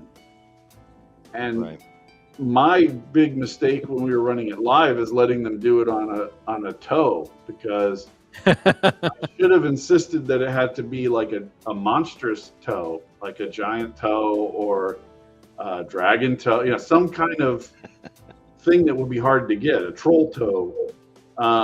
But once I realized right after I did it, I was like, gosh, and now there's going to be toe economy. The economy of toes is going to go out of control. For the record, I had those toes. I think I got them out of a chest or a barrel or something like that. You did. And I, in the theme of my character, was just keeping it around as like you would a bag of potato chips, right? I don't think it was my idea to test it for alchemical properties. Yeah. I think I was told that I could. Yeah. Yeah. But that did create a toe economy, which is very funny. Yeah. Next thing you know, the morgue is out of all the toes. No. Now, if all the toes are gone. If we had not been a live stream, you guys could have been like, we're going to go out into hexes around Solitude, harvesting toes, and we're going to be gathering. Well, because there's all kinds of things you can gather. You can gather plants. You can gather. Fish scales. You can get all these things that, depending on what terrain type you're in, there's a bunch of different options. So you could have been out there like exploring, and all you're doing is gathering all these alchemical ingredients. I do think one of the things that I want to change about ShadowRim, and I could just house rule this until I do, but is to cut the price of healing potions in half, basically, to make it so it's much easier to have healing potions, because the lack of a cleric, it's not that big of a deal when you're level 1 or level 2, but when you're level 3 character and you're taking some serious heat, being able to have a cheaper healing potion option becomes lesser and greater type of thing. And I actually think healing potions are overpriced in almost every role-playing game, unless you're playing like OSE or some kind of real serious, like you're seriously gritty, like if you're playing a game where there's as much magic as in some of these settings, like there would be a fuck ton of healing potions. That's just reality. Nobody would be hoarding healing potions if all this shit was real. Like there would be so many healing potions on the market. Well, it would also probably change the face of medicine the world over. And the idea that like it's going to cost you 500 gold to get a healing potion in some of these games is like, it's nuts. It would not, it would not cost that much. But there's that issue, and then there's a lot of the monsters were statted out with hit points under the assumption that you're using your con modifier at every level, and that was just I didn't like my brain when I read Shadowdark. I just skipped over that you're only adding it at first level, right? Like just like the strength modifier to damage, I didn't even notice it at first because it's such a standard thing that it didn't even occur to me. So when I wrote ShadowRim, I was like, well, you just add your con to everything. Well, if you make your player so that your player is only adding con at first level and not at future levels, then that means that the monsters are now going to have crazily high hit point issues. There's things like that. So I would just house rule it so that like every level you get your con modifier also. Maybe cut the monster HP a little bit. But otherwise, I think all the systems we used worked pretty good. I actually made a miscalculation myself, and I'm looking at something I wrote over a year ago. So I'm like, man, I really made this giant spider venom like really strong. But then you're gonna die and go on a death timer and get revived. So it's okay to do 1d6 damage for 5 rounds, because once you get down to 0, the damage is gonna stop. Right? It's not gonna just keep going. Now you could house rule that like you can't come back from the death timer if you're poisoned or whatever, but I didn't, so when you were in that first cave, I had a giant spider and I cut the damage on the poison ad hoc. When I was like, I'm not going to deal 1d6 damage for 3-4 rounds. So I just dealt 1d6 extra damage and just called it a day, I think. But when we got into the cave near the end and I was looking at it again, I was like, wait a minute. He's just going to go on death timer, and then they're going to revive his ass. Mike's carrying around bandages to heal anything that, he's going to bring people back. So I was like, fuck it, 5 rounds. You're gonna get poisoned to death. I'm looking in the book, searching for healing under potions. Healing potion is not on the potion table. What? I'm gonna pull it up. It's mentioned once earlier, and there's healing scrolls. Oh, yeah. It's regeneration. It's regeneration. Okay. Yeah, so it's not, you don't get it all at once. It's just every round you're recovering rather than getting some huge infusion. Okay. I regret we never got to the point where we got to actually make something with all the ingredients. Yeah, so like a regeneration potion is 75 gold. I think we even picked a couple of those up at the first location in the very first game. Yeah. I mean, I definitely had to drink one, so we picked one up. I think we found a few, didn't we? We bought a couple and found. And then a scroll of healing is 80 gold, and that's not lesser healing. That's like regular healing. Yeah. So the assets are there. It's just a matter of making sure players are aware of them, maybe bringing down the price some. But I like Edgelord saying, my wife is playing the horn so that she can heal. That's good. That's great. I mean, you have a party of a bunch of people.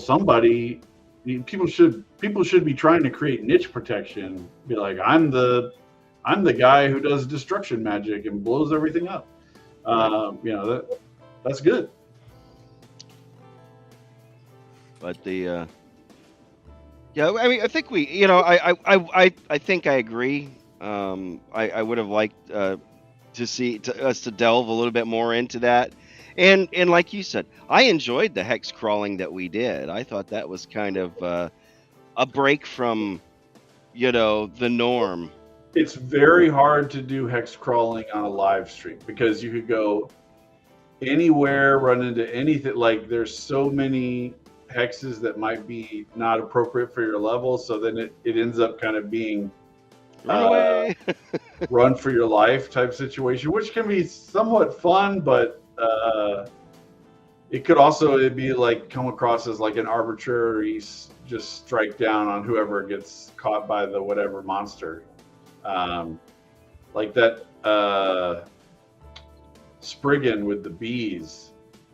That could have easily, if one person had gone over to that island by themselves, they would have gotten slaughtered by that thing. And all of you could have probably taken it out as a group, but like one-on-one, somebody would have been goner, nailed. Yeah, I think we surprised you a couple of times. We pulled victory out of the jaws of defeat. I was more worried about the boat ride over there wearing chainmail. If for some reason the boat tipped or I was going to drown like a rock. So I had no interest in. I wasn't even worried about the bees. I think he set us up with that. And what kind of armor are you wearing? How well do you swim? Well, thank you for the kind words in the chat from Edgelord and is it Lil Siwa? I don't know how to pronounce that right. Chris, he's a friend of mine. I love Skyrim so much.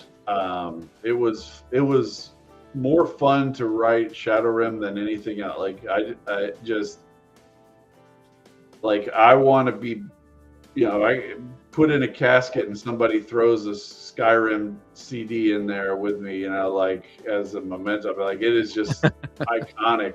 I just love it, and I've played so many hours of it, and it's such a brilliant design, and it shows whatever they did, they don't do anymore for these companies. Not even at Bethesda. Yeah. And I don't know what it is. I don't know who it is. There's so many things that we don't know that are happening behind the scenes. Something that was done by some team that nobody even really realized was doing all kinds of cool stuff. And all of these video game companies nowadays have fallen so far from the cool stuff that they used to make. It's really disappointing. But it is what it is. I can't fix that, but I can create it so we could play. It would be really cool. Yeah, one of the things that Erudite had on his list is the video game feel. It didn't feel like a video game to me. It felt like like a regular, like we were playing a regular game of anything, and it didn't feel video gamey. We talked a little bit before you jumped in here about that first session. That was kind of where the things, and you fixed that. I mean, second session on, that was not a thing, but that was the closest I think we ever got to it feeling like you were, sticking to the video game side of it. It was. Well, there were a couple moments, I don't remember exactly when they were, where I was like, and then the guy turns around and walks away, like in a video game, like boop-a-doo or whatever. Like it was like, I don't care about maintaining the realism. He just does this thing or whatever. But other than that kind of stuff, which I did just to like play it up a little bit. Yeah. You gotta, oh, boop. Oh, you just pick it up. That's fine, I hope we play some of the stuff in Skyrim is like a guy will show up, deliver you a message, and then turn around, and you're just in the wrong spot. He'll turn around and walk away and just get mauled by a bear. Yeah, exactly. It served his purpose. He gave you the message. Yeah, I enjoyed it. I've seen some crazy stuff like that. What you're saying, Bacon, like where you'll be walking along, you're like in stealth, you're hunting, you got a bow, you're like you're like sniper mode, and some townsperson just goes hauling ass across the terrain, and there's a bear chasing after them or something because they happened their path got a little too close to the bear's path, and then they triggered a fight or whatever. Like there's so many like dynamic things like that happen. It's just great. Yeah, I enjoyed it. I will agree with Lil Siwa again about the hex crawling. Like I was talking about this with Joe last night. Like there's certain things that are just not entertaining, but that are the some of the greatest parts of role-playing games. You know, sitting around coming up with a plan for how to kill some dude it's not really entertaining to the viewer, but to the people who finally end up killing that dude, it's awesome. Yeah. Yeah, it is. It is.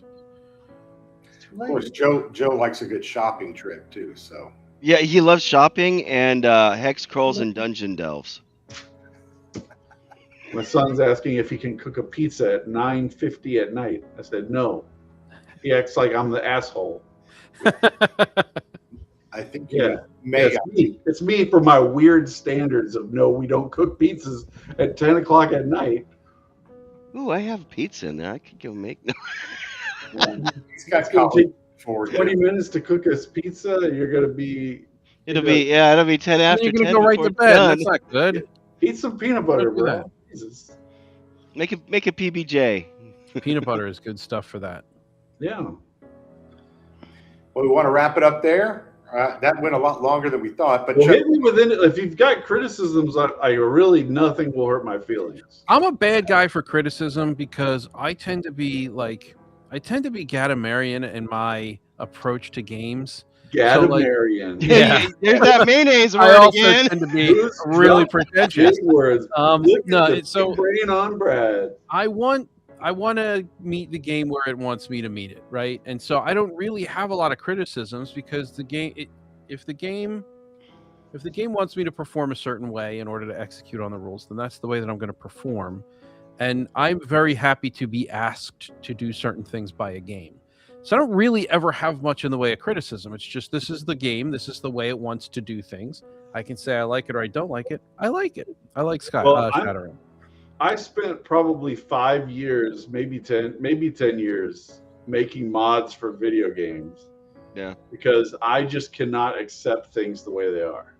So I'll get, Civilization 4 was one. I spent so much time modding Civilization 4. And I was like, no, the French should do this, and the Germans should do this, and blah, blah, blah. Like, that's just who I am. Yeah. And I had to eventually say, if I'm going to spend this much time doing it, I should do it for role-playing games where at least I'm in control of the product, unlike a mod that as soon as the game falls out of favor, nobody's playing the mod anymore anyway or whatever. Yeah. So that's how I kind of started writing role-playing game content, because when I see stuff, I just go, oh, here's 400 problems I just saw right there. And that's been good for my YouTube videos for sure. Yeah. Although some people have accused me of being a little too soft on Rob Alderman. And they aren't around when Rob talks passive aggressively about how I commented on something. And he's like, well, some people have said that this part right here should be changed a little. And I'm like, hey, man, I was just telling you what I thought. But he told me to do the review. He was like, when are you going to do Gods of Forbidden North as like critical? And I was like, I know you, so I wasn't going to do that. And he was like, no, do it. Yeah. So I would love to play in another game of this. I think the ideal person to run it would be somebody who is like you, who loves Skyrim. You know what I mean? I think that's the ideal person to actually be the game master, the referee, whatever we call it in this particular aspect. Bacon? Huh? Are you pointing at Bacon? Who are you pointing at? Were you pointing at me? Apparently, this guy right here. After Crispy does something with us, I guess we'll put that on the calendar. Yeah, it would be kind of neat. I certainly would do it again. Play. He never gets to play these days. Some of the, I'm gonna have to tell him to watch this. There's a guy in my Saturday night game, David. I'm gonna pronounce his last name wrong. Perzabilla. It's a Polish name, and he's a great guy. He's written a couple of Shadowdark dungeons. We've tested them we have a rotating GM ship in our Saturday night game. But some of the best time I've had playing role-playing games was him running Ambition and Avarice 2 which is like my heartbreaker of heartbreakers. And so to be able to just sit back and watch somebody else do your like thing, watch that is really, that's way more rewarding than doing it yourself. Yeah. Is because he just within the past week, some stuff has come up with OSE, and he's like, what game really solves that problem? Ambition and Avarice 2. I'm like, you're right, it does. Yeah, it does. Because the big premise of Ambition and Avarice is you're playing the kind of people that are really not liked in society. So some of them are outright criminals, like brigands. Some of them are kind of spies, like a knave that's kind of an untrustworthy court person. Then there's like savage barbarian type people, and then there's a whole bunch of spellcasters that just do things that polite society does not want you to be doing. Conjuring demons and taking people's souls and all kinds of crazy shit. Like there's a cultist that can sacrifice somebody on an altar with their dagger and capture the blood, and that becomes a healing potion, right? So they're sacrificing somebody to their god, and it just has to be humanoid. So it could be an orc, it could be a goblin, it could be you just sacrifice everybody. Like, yeah. So like if you capture a prisoner, now you've got one character who wants to sacrifice them, another one who's there's a Viking type character that can make thralls, like the Vikings had thrall, like slave. You would be like a bondsman that had to serve out of time, and then you could have your freedom back. And so like the bondsman wants to like make a deal with this humanoid to serve them. The cultist wants to sacrifice them. There's all this like competing things for what to do with prisoners, because I really like it when people take prisoners and have to figure out what to do. I love that Bacon tied the guy's foot to his thigh. That was funny. I forgot about that. That was hilarious. Yeah, the idea was to make it so he couldn't run away, right? That's the best way to do it. Yeah. Oh, I get it. Like I think it really shows, how people feel about certain things when they have they have somebody. They're like, what do I do with this person? Do I just kill them? Do I find some way to benefit from them? That's what when people complain that like there's slavery in Dark Sun, I'm like, slavery is a technology where you don't murder everyone. Right. So before we had slavery, we just murdered everyone. Like you can look at like tribes that were around before Egyptian civilization came along, or before Yellow River civilization in China, Chang civilization in China. Before those civilizations came along and were enslaving people, you just murdered everybody. The Mongols did that, right? I mean, they killed all the men. Yeah, it's much better to not murder everyone, actually.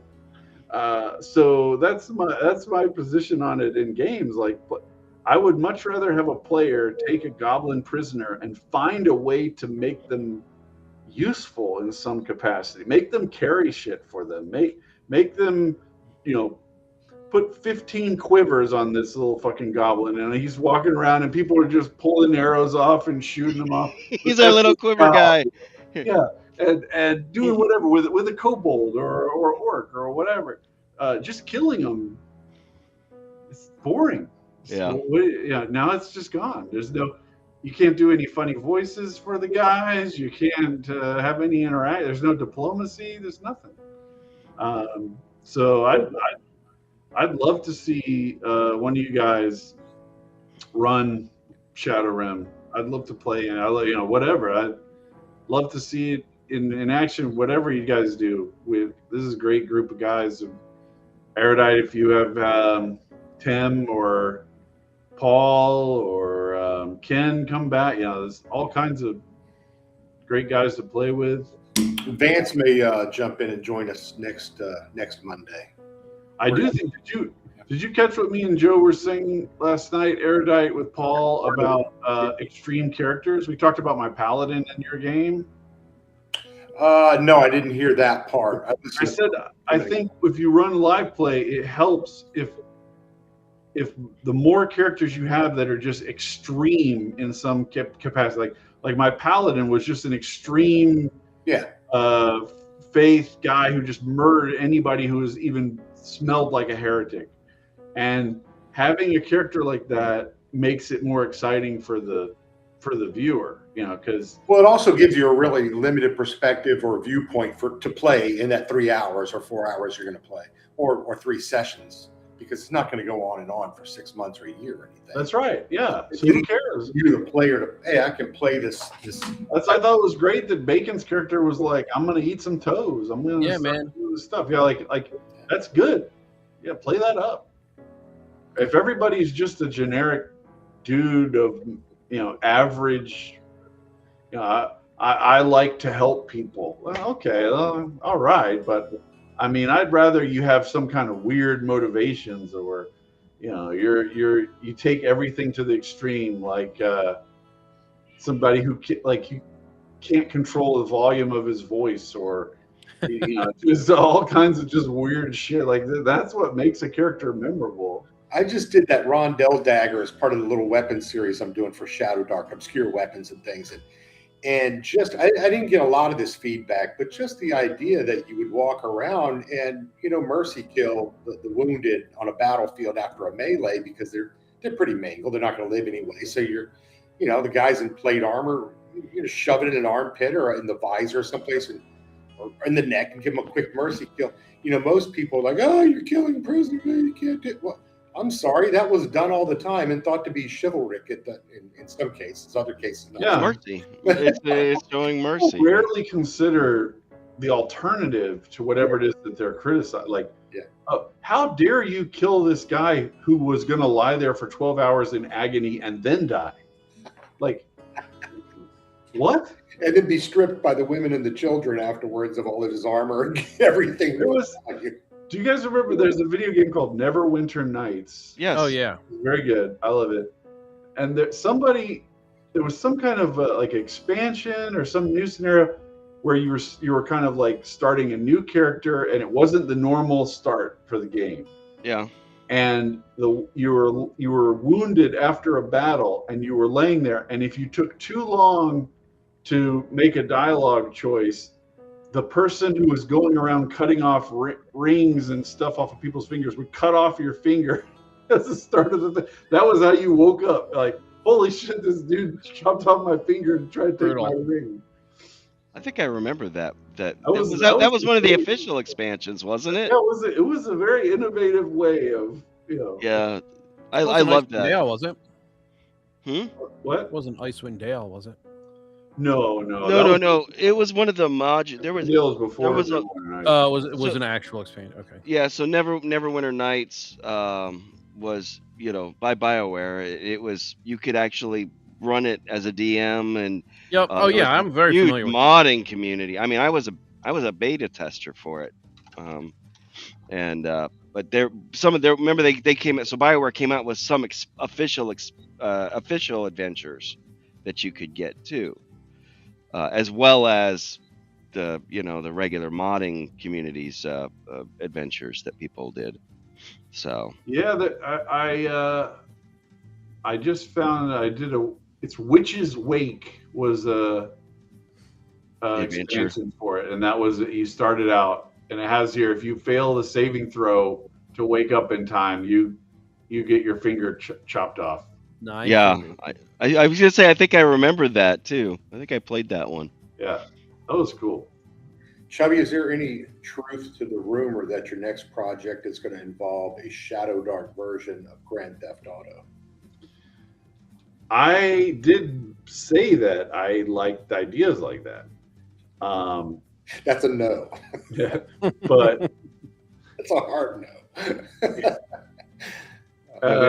What happened? Didn't somebody say they were going to do like a Red Dead Redemption style? Yeah, somebody said that. Well, I think they already have, huh? I know there's Star Wars. I did talk with Gary and Lord Mattias about doing one. The issue is, it's very easy to come up with ideas. Yeah. It is easy. They're a dime a dozen, right? Write the book. Yeah. right? So, like, I have a Western called Laredo that's half finished, sitting in InDesign files on my external drive that I just never felt like finishing. Back when I was writing Ambition Avarice 2 timeframe, I've got a map that I made that I thought would be really cool. It looks like Waterworld. There's all these little islands, but they're far apart, and you have to, like, you know, sail. And I was like, this would be a cool idea. Never developed. Yeah. I have had all kinds of stuff. Like, let me pull it. There was a setting that I worked on for a long time called Baneland, and it's one of my favorite maps I've ever made. I think it's a beautiful map, but I just could never get myself motivated to finish it. Let me share this map.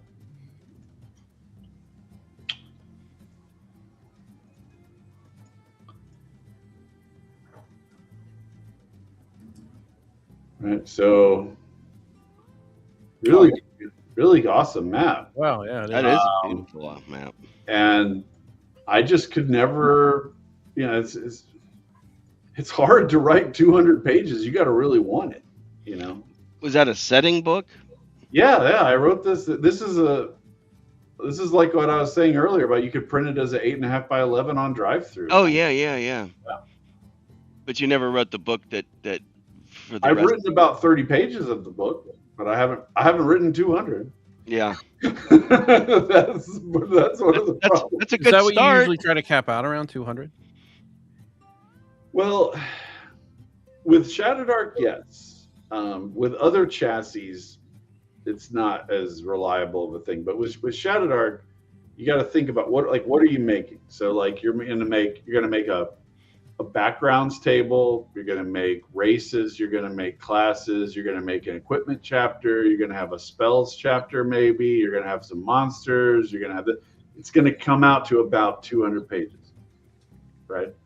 So if you come up with ideas for 4 classes, but you really want there to be 6, and you just haven't finished those, and then you have a few races, but not all of them, and you have some equipment sketched out, but you're like, I don't know how I want this to work, and whatever, and you've got an idea for 3 magic items and half of a spell list, you know, and you just can't make it work. You know, it's life. It's like there's a lot of things that you can't get all the way there. At some point, there's a threshold where there's kind of like I have to finish this now. Like I've gone so far that I really can't live with myself if I just drop it at this point. Like that right now. Yeah, at that point, you're switching over to kind of it being a grind and it being a hard thing. And the longer it sits on that, the more you hate that product, even though you're writing it. You know, like there was a period right near the end of Shadow City where I was just really fucking tired of it because there were certain things that were just very hard to finish. Everybody can come up with 10 encounter ideas, no problem. This is one of the reasons why I think this idea that people are going to use ChatGPT or whatever to solve all this stuff is nonsense, because you can ask ChatGPT for 10 encounter ideas and it'll give it to you. But if you ask it for 100 encounter ideas, it'll start to recycle itself. It'll say, well, there's going to be a mermaid, and then there's going to be a mermaid and a pirate, and then there's going to be a mermaid and a merchant marine, and then there's going to be a mermaid and a giant snail. Like it all just becomes repetitive because it's feeding off of itself. So I put a few prompts in sometimes a while ago back into Grok, and it just can't do it beyond a certain point. Like it can't be creative for long enough to do anything. But there was a part in Shadow City. Go to the encounter tables, Jeff. There are so many fucking encounters in this book. It is nuts. There are 20 neighborhood types, and each neighborhood type has it's a D100 table, but the numbers are doubled up, so it's really a D50 table. Right. You know what I mean? Airport. You've got an Yeah, airport. yeah. Commercial. There's 50 encounters for 20 different neighborhood. Like Creative. it's a huge amount of encounters. Ethnic enclave. Financial. Yeah. Harbor. Historic. Show one of the pages, Jeff, so you can see. Can you see it? Yeah. Yeah, that's quite a lot. Yeah. So it's like that for 20 different neighborhoods. Yeah. It just took a long time. I mean, this is just H. Yeah. You know? Yeah. It took a long tables time. aren't really easy to bring together. At least in my experience. Like you'll have a couple of ideas and you'll start writing your table out, and it's like, all right, there's 7, and I need 20, or I need whatever it is, 100.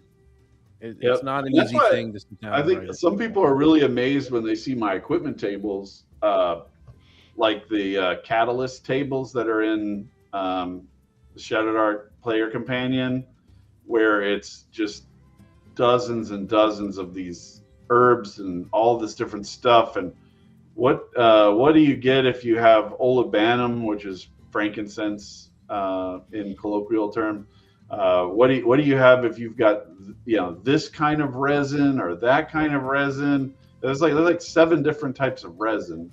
That was the first book of yours that I ever read, and I think it's called Styrax. I can't remember exactly. It's like a hard. It looks like jelly that's hardened, and it's produced by insects. So it's kind of like honey, but it's not tasty. It's just it has like an incense quality to it or something, right? There's all these different things, and that's a lot of research, because I did a whole bunch of research to try to figure out what all the what are all the things I could use as a herb or some kind of a little item.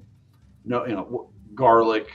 Not just for vampires, but if you hold the garlic when you're casting this spell, then it does this other thing, so things like that, coming up with these huge lists, it's very challenging. You can get, be like, okay, I've got 85 items. I need 15 more items. Yeah. I mean, this book is, I think you're 238 is the page count. Yeah. That's the last page with the rows, But and plus the inset, whatever I can't stop them from doing that. Yeah. Well, it's funny. I was looking here, and then I looked at the other book, and it's like, oh yeah, look, they were printed here in Tennessee. So, yeah, I'm like, I wonder if if ShadowRim is going to be printed in Tennessee too when they get it to me. I've got a shipping label finally. I ordered it. I'm gonna have a bunch of copies of Shadow City when I go to North Texas this year, because I was on a tight time frame because of the Kickstarter, right? Yeah. I wanted it when the Kickstarter closed. I wanted to be able to just send out the coupon things and just be done. And I found a thing at the last minute that I had to fix. I'm not blaming Kelsey here, but Kelsey pointed out that something needed to be done from a license perspective on the page that had not been done right, as my fault. So I had to order it. Now, if you order one, you might get it in 4 weeks. So I ordered like 8, because the bigger the order is, the faster they'll print it. So I was like, I want them to print this tomorrow and ship this shit to me, because I've told a whole bunch of people that it's done and they're just going to get a coupon as soon as this thing is closed. So I need this proof now, I need this book. So on the shelf behind my head here, you can see those all. Yeah, you got a few. Yep. That's funny. So I'm going to have a bunch of Shadow Cities, and I'll just be like, hey, you like Shadow City? Here you go. Yeah. I want to play that. I'm looking forward to get to playing one of those. I've had a few people tell me they want to play it. I still haven't stopped being bitter and hateful towards it in my heart for all of the pain. Yeah, you've talked about that. You got to kind of let it. You gotta let it breathe. You gotta let it breathe like a fine wine. You gotta let it out. Okay, I'm gonna come back later. It's tough because, like, as a reader, you know, like you're getting the book for the first time, you're like, wow, this has got this and that, and like It's a breath of fresh air. The person who wrote the book has looked at that page 7,000 times. Yeah. You know, yeah, it's not new and exciting anymore to them. It's work. You know, how many files do you make for your job that, like, after a couple weeks you're like, I'm going to go back and reread that document that I used in my work? No. So Shadow City was more work than normal at the end, so it has a special. But I mean, everything you make, you love. You started down the road because you love it. You know, like I love playing vampires. I love doing this stuff. It just gets in your head after a while. Like you're like, God damn. So is that going to happen now with Shadow Sun? Now that you're diving back into it, so you're not gonna. Christmas, definitely going to happen. Yeah. There's going to be a period when I'm play testing it and I'm like, got to see if this works and do this, and then there'll be a point where I'm just like, God damn, this is still not finished. You know? I hate this thing. Yeah. Well, it's the scale. Like when you go through a spell list, right? You're like, oh, there's all these cool spells. Think about it. If you have 12 spells per level and there's 5 levels, then that's 60 spells. Yeah. And that's how much there is for just arcane magic in Shadow Sun. Then there's, how do I decide whose stream to watch? Watch them all. Jordan, what's up? You can open one in each tab. I'm not streaming to my channel, so that takes 1 point out there. Hey, Jordan. Yeah. So in addition to the arcane magic, I have a nature magic, which is its own 60 spell list, and then there's the psionic powers, which is its own 60 psionic power list. So that's 180 items that have to be balanced against each other. That have to be calibrated. You go through. You say, oh well, this needs to be reduced from from 2d4 from 2d6 to 2d4 damage, because 2d6 is too much. Because this other spell over here has this for the same tier. It needs to be this thing, and you're going back and forth, and you're scanning. And then not only are you checking that, you're checking all the layout is all right on all of those things. That that there's no errors, and that it's phrased the same way every time on all these different instances of the same idea. Like, for instance, if it says this, you can't use this against somebody that's your level or greater, right? So if it's a level 3 spell, so you're a level 5 caster, and if you try to use this spell on a level 5 character or better, it won't work. Well, you come up with some sentence structure to express that, right? Like, this spell does not affect targets that are whatever, blah, blah, blah, blah, whatever. Well, you can't just like make up the phrasing every time. You have to copy that from, you write it once for this spell, then you copy it, then you replicate the same language for 8 other instances. Like almost a style, those the things format, are just such a pain in the dick. It's crazy, like, because it's not just that one. It's there's hundreds of things that you're trying to keep track of. Why are terms bolded versus italicized? Why are they underlined? Why is this? What's a hyperlink? Is it italicized and in a color? That means it's a hyperlinked item, or is like all this shit that you're keeping track of, and it just becomes so painful at the end when it's 200. Now, when you're just writing the outline at the beginning, and you're like, and I'm going to have this class, and I'm going to make it an ancestry that works like this, and it's going to be great. Like, that's fun. That's all. Woo, yay. But when you're at page 228 and you're trying to just get that shit done, it becomes like, God damn it. Yeah, I mean that's a good size. I think that what you. I think it is. Yeah, I think that's about. It feels like you got your value, you got your money's worth, and this is the hardcover. I've got the paperback. I ordered both. I was like, yeah, I want both. So I got the soft cover on the shelf, and I've got the hard cover here in my hand, and you know, you feel like you got your value. Sometimes you don't get that feeling all the time, you know. Knave. um, Well, that's like I was complaining a second ago, right, about the encounters, right? But Yeah. having made all those encounters, I've had people tell me they bought this book and they use it with Vampire the Masquerade just to pull up random encounters. Yeah. Because there's That's hardly cool. any random encounters in Vampire the Masquerade as written. Yeah. Your I think when I had you on Sci-Fi for Me when you were doing the Kickstarter Yeah. for this, you showed the whole the mapping with the what was it, the point where you see if I could find it here. Oh yeah, here that style. Yes. I love that concept. I have never seen it before. This was the first time I had ever seen it. I And also love it. Yes. It's such a unique the site outline. I love the concept of it, you know, and it would work no matter which way you're doing it. It doesn't have to be for, you know, a building Yeah. going up.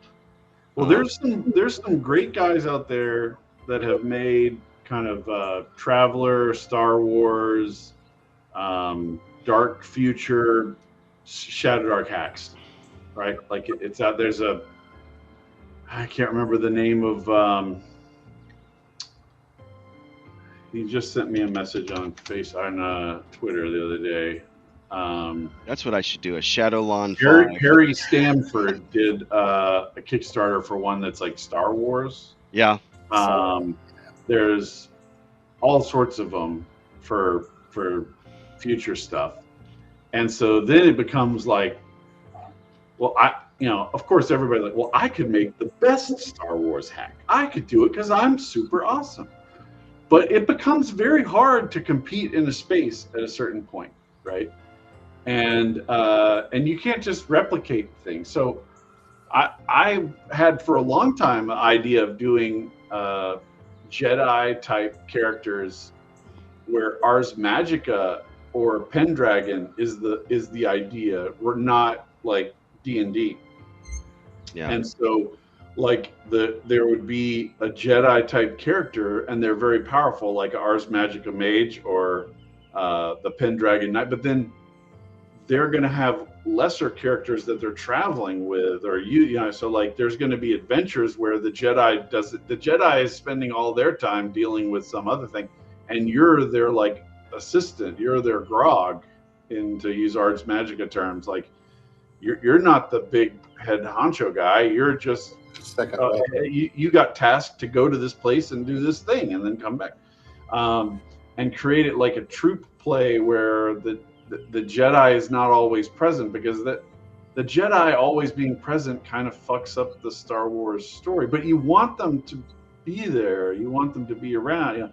So I think finding things like that is a way to. That's how you get unique settings like Dark Sun. You know, I'm borrowing a lot from Dark Sun, and I'm sure people think that I'm copying or stealing from Dark Sun or whatever, but I have amazing respect for people who are able to forge new, totally, you know, out of nowhere, this totally new setting that you're going to be blown away by. Like that is very, very hard to do.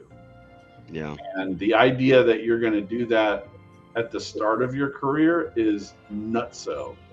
All people have this idea. I've got this idea for my magnum opus. Don't write your magnum opus when you're in your first 2 years of doing the thing, right? You need work on things that you think you can do well, and then eventually get to the point where you're like, I have the money, I have the skills, I have the ability. Like now I can do my really unique, innovative, groundbreaking work.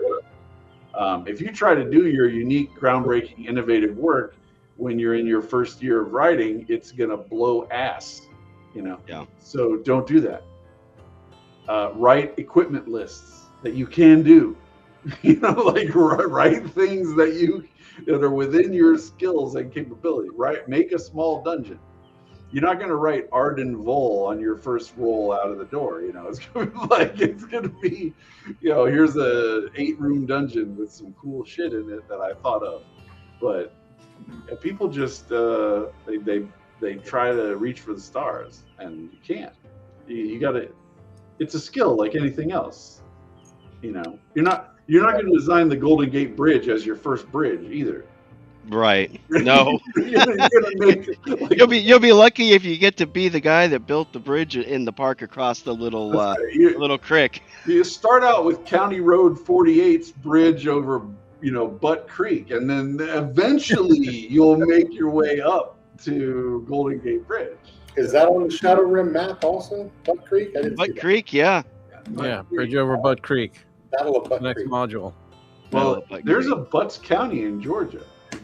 Well, I'm sure there is, yeah. Yeah. It's some general or colonel or something in the Civil War or something. I don't know. Mr. Butts, and they named it after him. I grew up near a Butt Lane, B-U-T-T. Yeah.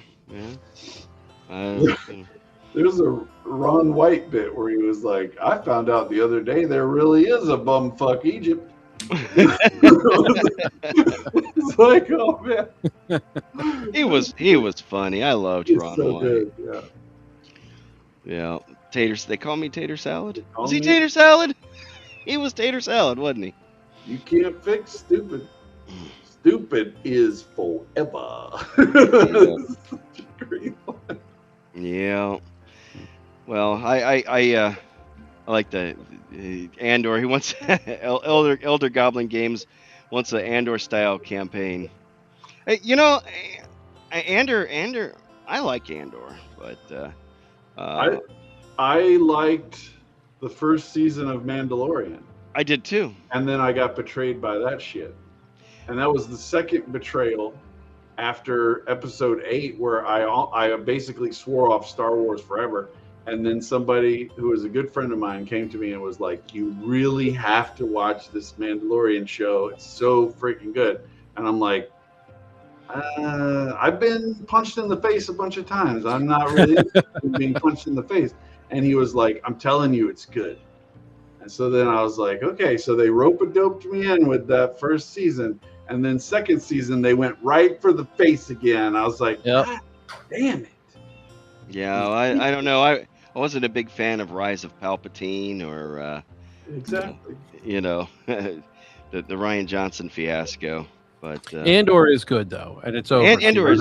You don't have to worry about it getting bad. I don't want to be rope-a-doped again. I get it. I get it. And it wouldn't make a bad setting a bad type of situation. I love Rogue One. Rogue One was fantastic. Yeah. If they could just make more Rogue One type movies, just one-off movies, doesn't have to be a trilogy. Yeah. For one movie, give it to a person who knows how to, make movies. That would be good. But I almost it's like they're dead to me. It would take an epic resurrection at this point. Yeah. I'm fine with just knowing Rogue One and the first trilogy and playing D6, Star Wars D6, and just be like, this is it. This is all there is. I've never played. I know we were talking on my stream. I had Matt and Gary, Lord Mateus and Gary Lewis. I had them on. We were talking about space themed. I called it Bards in Space. But we were talking. Gary's a huge D6 Star Wars D6 fan. And I'm like, I've never played a Star Wars role-playing game. I think it would be fun. But you're right. I don't want to be a Jedi. I want to be like a Han Solo, man. Han Solo was my, that was my. The novel series of the Han Solo and the Corporate Sector Authority, I just loved the hell out of those books. That was so good. Like, for people that don't know, Corporate Sector was like a part of space that was all run by corporations rather than the Empire, and the corporations paid a fee, paid a tribute to the Empire, basically, so that they weren't being governed. So it was like the Wild West for government. It was just this crazy thing. Yeah, a great place for Han Solo. Holy crap! And it was just fantastic. And then when Disney bought the property, they were like, all those books are no longer in existence. We don't give a shit. The They EU, got the Jedi Academy trilogy. If Disney had bought Star Wars and made the Jedi Academy trilogy of books into a trilogy of movies, they would have made $18 bazillion. It would have been insane. Sure. They could have just printed money with Mickey Mouse symbols on it and just given it out. It's insane. And they were like, we're going to throw this in the trash. well, that was Kathy Kennedy. So people that don't know, so the first scene of this the whole trilogy is basically Luke rebuilding the Jedi after the Battle of Endor.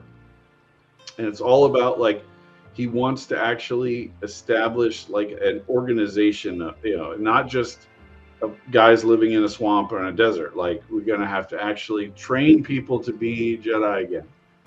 And so he's going around trying to recruit people. So the opening of the book is he goes to this lava planet, and there's a guy there who the legends are that this guy has some kind of magic powers, but nobody knows. So he's looking for candidates of people who would have power.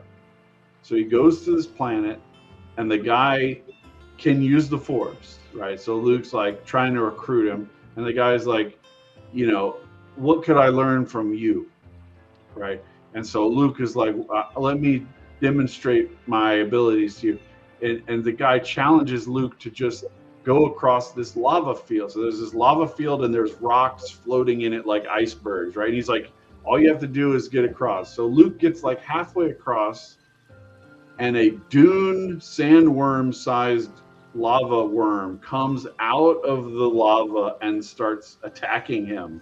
And he's jumping from rock to rock trying to kill this thing. And it's this massive, awesome battle, right out of the gate. And how awesome would that be for your opening scene of a movie? It's just incredible. And they just threw the book in the trash.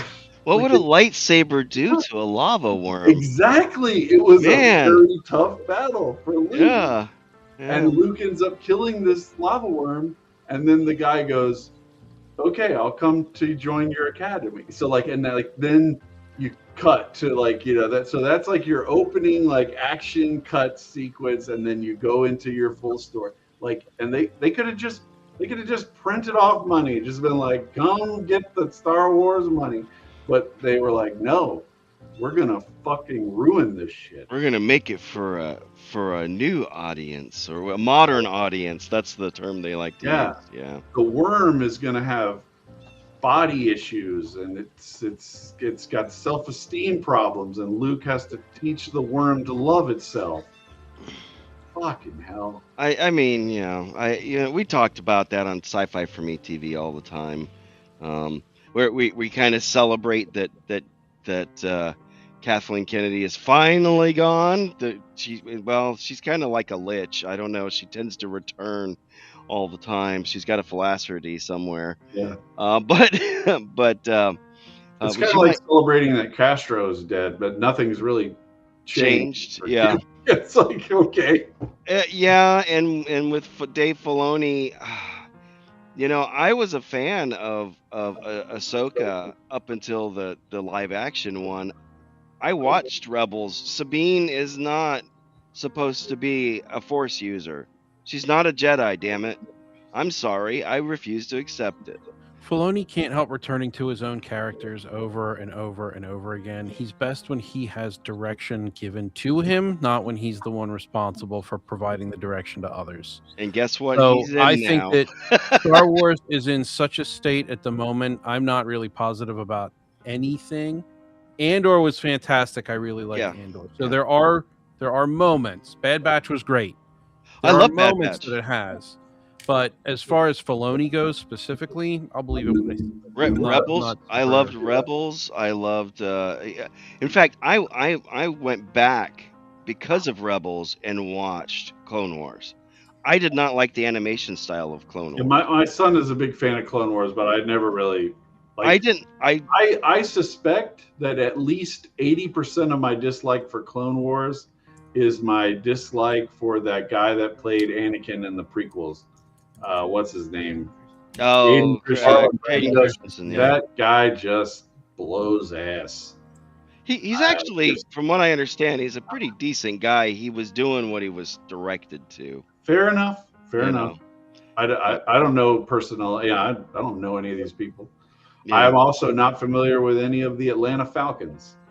But I don't. You're not. You don't personally know every one of them on the team. I don't have any fucking clue what they're up to.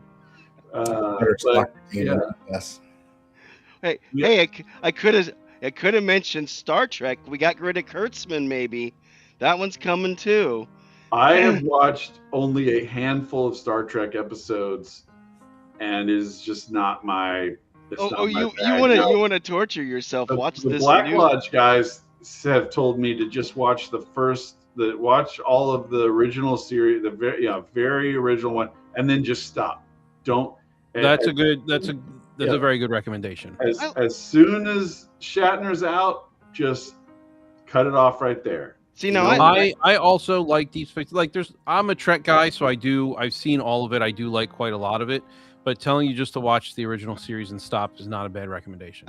I even liked Enterprise, although they did not hit the city in Florida that they claimed that they did. I have to agree that. Well, I really liked Shatner. I liked him in T.J. Hooker.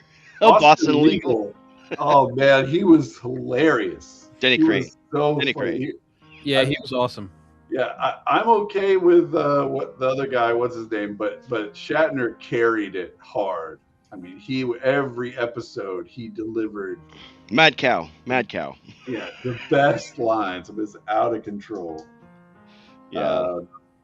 My son keeps writing me little missives on piece of paper as if I'm gonna deliver his jokes to the audience or something. He's probably trying to tell you the pizza's ready. I was just going to say, isn't it cooking the pizza? Shouldn't it be done by now? Yeah. If you made that pizza, you'd be eating it right about now. Yeah, he would be, actually. Yeah. He might even give you a slice. Yeah, but it all goes back to Star Wars, Mike, because it's such an enormous loss. Yes. Yeah. Like that. Yeah. That our generation of nerds suffered. Yeah. It's like the Lord of the Rings for me and Amazon or whatever. I am very comfortable with never having anything else written or televised for Lord of the Rings. Yeah. The Lord of the Rings is what Tolkien wrote. The movies are great. The Peter Jackson stuff's great. I even like The Hobbit. I know it gets a lot of crap. I like those movies too. I am very comfortable with there just never being anything else. I don't need there to be anything else in that world. I don't need it. Yeah, we have what we have, and if I want to read The Lord of the Rings, I will go back and read The Lord of the Rings. Now, if they went back, and God help us, they may still try to do this, but if they go back and remake like the trilogy with the Rings of Power type delivery, oh God, and they just brutally maul the source material, then Lord of the Rings will be elevated to Star Wars butthurt level. Oh yeah, I think that's what they're trying to do. I think that's they already did it. Yeah, with what they did with Rings. And I mean, I'm just ignoring it all. Really, I'm content with the books. I'm content with what I have. I'm sorry. Go ahead, Bacon. I was just saying I'm good with what I have. I'm content with it. I don't need, if they do return to the well, I will never go and see a Lord of the Rings movie. Yeah. I will not see a television series. I don't even give a damn if they do any Lord of the Rings video games. All the PlayStation 2 stuff is good enough for me. I don't need anything else. And they could announce Firefly season 2. And I would just be like, look, for my own sanity, I can't take a risk watching this. Yep. I just can't do it because the potential for you guys to stab me in the face is so high that I'm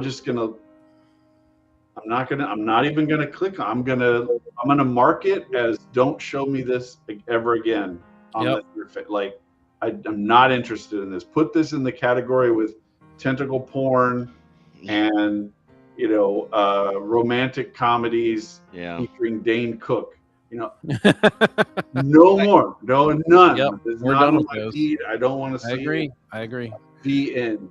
We're worried about a lot of the IPs like that. I mean, I'm in the middle of a Babylon 5 rewatch, and we do that every Wednesday. This Wednesday we actually have Peter Jurasik coming on. Yep.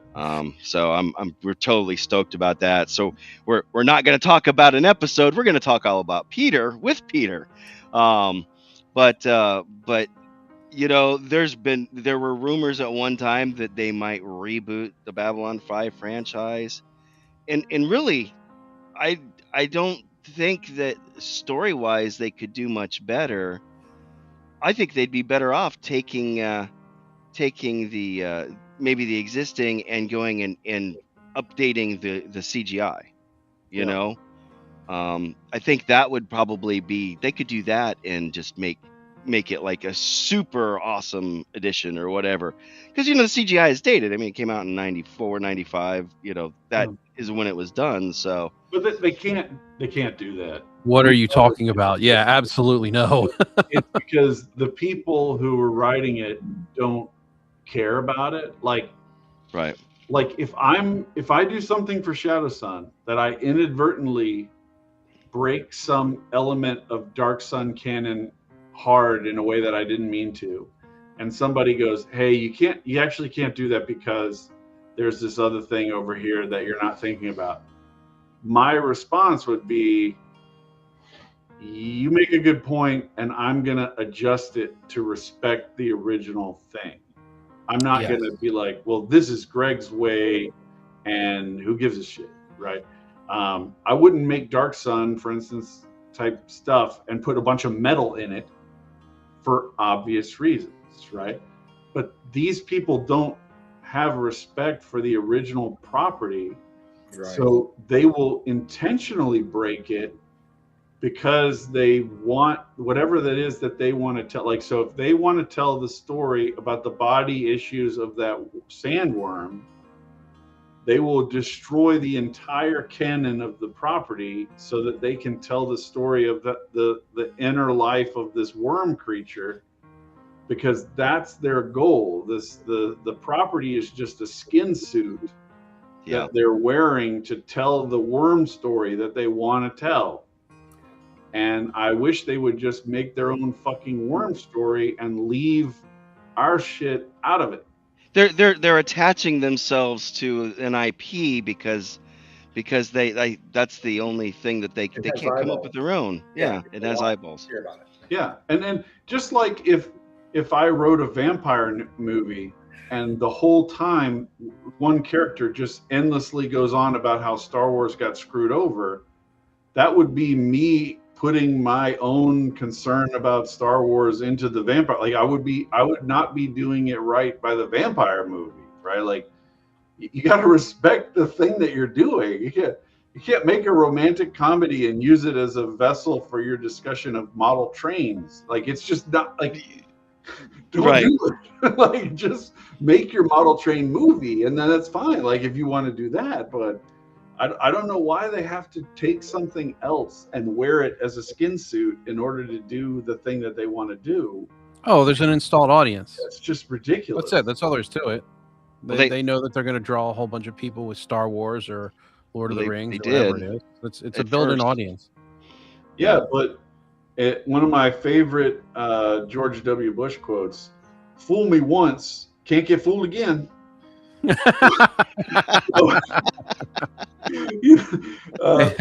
Good night, Jordan. Only served me a turd sandwich one time. Yeah, true. And then I will not be ordering turd sandwich from you anymore. Like I can't be tricked. And I don't know how many times they won't be able to do a Ghostbusters remake that I go and see. They won't be able to remake Footloose and I will watch it. They won't be able to do a Back to the Future 4 and not fuck it up.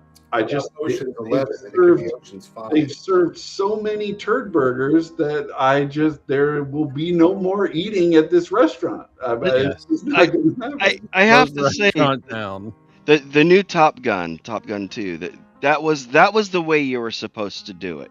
That was all because of Tom Cruise being Tom Cruise. He respected the original property, and he insisted that it be respected in the new property. Yeah, and this Cobra Kai too. Contrast that with Mark Hamill, who did not.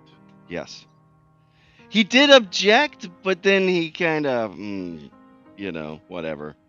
And now I can't even. If you object, but then you still do it, you really didn't. You're complicit. You didn't object. Yeah. If Mark Hamill they'd come to him and they said, "This is what we're going to do," and I'm going to say, let's assume that he actually honestly felt the way he says he did.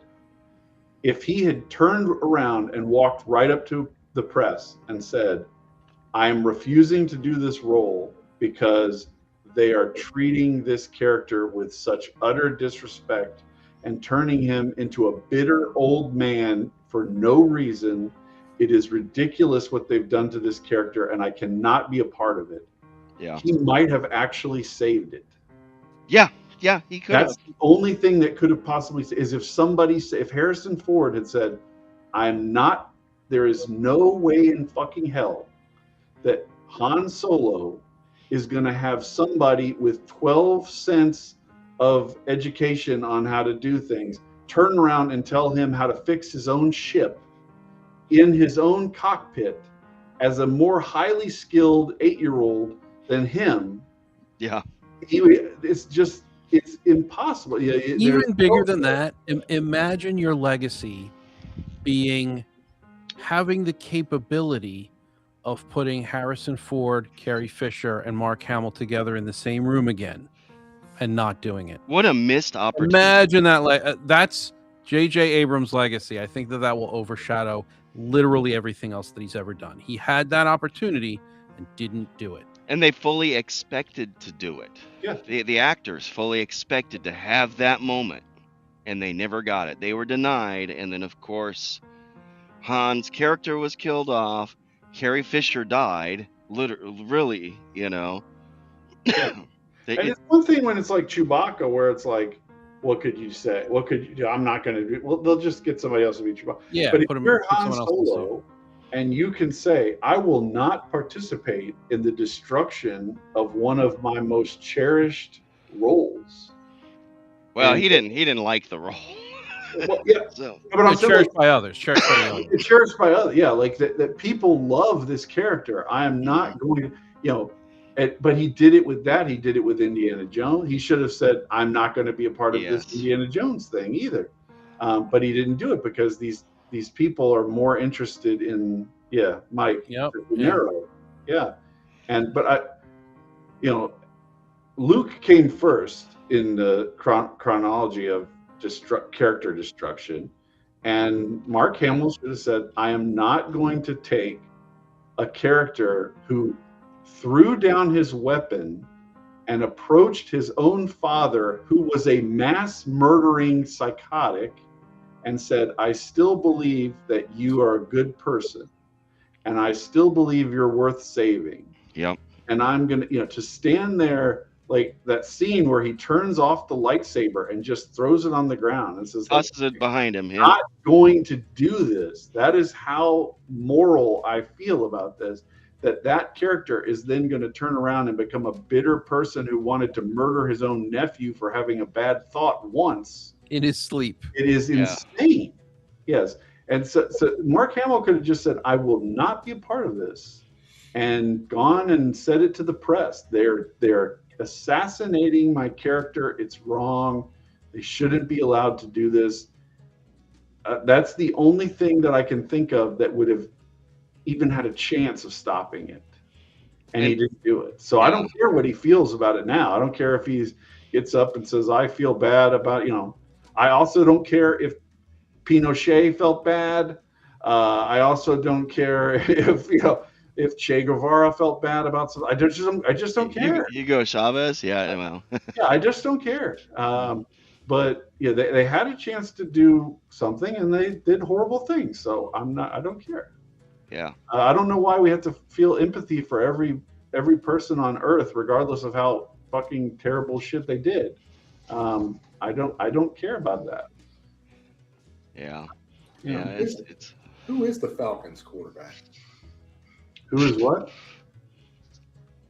The Falcons quarterback. He's your buddy there, Greg. I don't give a fuck. Isn't he? I thought he was your best buddy. There's a cartoon where there's like a sports announcer and there's a sports reporter down on the field and they're having this conversation. They're like, what's going on down there? Well, they're sportsing very hard out there today, and if one team sports is harder than the other, they're going to win this championship. And they go, that's great. Let's go back to the booth. And it goes back up and he says, there's a lot of great sportsing going on today. And I'm very happy to be a part of the sportsing and all this stuff. And it's just worthless conversation back and forth. Like, that's how I feel. Then they cut to like the after game. Little league games where when the kid catches the ball, they have this look of amazement on their face. Like, oh my God, I caught the ball. Yeah. That is awesome. That's why I really like worth watching. That's why I like college ball, college football and that because the kids are still, although this whole they're pretty jaded nowadays. Maybe when we were younger they weren't that jaded. Yeah. Nowadays it's almost become too big of a business. Yeah. The college ball has become a business now, more so. It was always a business. They were gambling. It was all about gambling in the 1890s, and it hasn't changed since. But I like college football. But back then, crooked as shit. It's always been that way. They played. You had the early pro teams would play the high school teams, or the college teams would play like pro teams, and they'd play whoever they could play back then. You guys had Dixie and Swanee colleges near you and Jeff in your part of the country, but I don't think they're even around anymore. Yeah. Well, yeah, we should probably wrap it up though. We've been going a long time. I got to get a pizza down before I go to bed. apparently, limited time here. Thanks for swinging by, Chubby. Before we go, I actually wanted to make one quick plea to the audience. At 11:30 tonight, so in like 30 to 40 minutes, on the Shadows of Arconia Presents YouTube channel, a very good friend of mine, Chris, is going to be GMing his Operation Noir Index Card RPG adventure. So if you're interested, please do tune into that. He asked me to mention it, so I'm mentioning it. Drop a link in the chat. The link is actually available in my own description. So if you're watching this on my channel, it's in the description. If you're not watching it on my channel, you can go over there and pick up the link. If you're on your channel, drop it there and it'll show up on the screen. So, yeah, and thanks to everyone for listening in. I know we went in a bunch of different directions, but I think it was all interesting. I think they did too, because not a lot of people dropped off. We had like 25, 30 people on. So yeah. That's good. Please like all the channels and subscribe to them. And there's the link. And let me do mine on Wednesday. I've got Peter Jurisic coming 8 o'clock on my channel, Tennessee Tabletop Tavern. If anybody's got any questions for Peter Jurisic, get them into me now while you can. Now, Mike, being a Texan, you might know, can you go get like a big belt buckle with TTT for Tennessee Tips? I get it like engraved. We could get some of those so that Jeff could have them for promos and stuff. And what kind of cost basis are we looking at here? I don't wear big Texas stuff. I'm not really a rodeo time. I don't even own a pair of boots, so not really my thing. I was born in New Orleans, but I live in Texas. Always have. So I didn't realize Peter Jurisic was in Tron. Yes, he was. He was. Yeah, he was. He was Crom. He was also in 25 episodes of Hill Street Blues and 13 episodes of the spinoff from that. Beverly Hills Bunts, I think was what it was called. Apparently, it didn't make it a whole season. Yeah, right. That's what I said. What was that show? I don't remember that one. Beverly Hill Buns. Was it about hookers or what was that? No, Bunts. So that was one of the characters from Hill Street Blues. The cop. He retired. He moved to L.A. or something like that. So so he's people always retire and move to L.A. Oh well, that was today's different. Yeah. Well, this was when Hill Street Blues was on. That was the 80s. So, right. But definitely we're hoping to have a good turnout. And I've already talked to him. I already have a promo on my channel for it. And he was so gracious, and oh my God, he's the nicest guy ever. He's not got that condescending. Nothing about him. He's the nicest guy in the world, and you're like, why can't actors be like that today? So, and we're looking forward to it. That was a big score for you. So looking forward to this, and then seeing who you come up with next. Yeah, well, we're working on it. We're working on it. If we do well with this one, we might be able to get some of those guys that people were going, no, you didn't get so-and-so, did you? And we're like, well, I can't say yet. Now I can, So Londo Malari himself will be on Tennessee Tabletop Tavern. Also be simulcasting on Sci-Fi For Me TV. And, of course, the home of the Babylon 5 retrospective, which is Sci-Fi Snob. But we're going to be streaming it on all three, and looking forward to it. It's going to be fun. We're 2 days away, so but we'll be watching. Yeah, I'll be there. I appreciate it. All right, everybody. Well, I think we're going to wrap it up there. Thanks so much for hanging out with us on Monday night. We got the whole week ahead of us. I'm excited. Stay warm, and hope nobody loses electricity or anything else out there. 12 degrees outside here in Tennessee right now. Stay warm. Yep. Yeah. Take care, everyone. Remember, you need 3 torches to make a fire. Do you? 3 torches? Okay.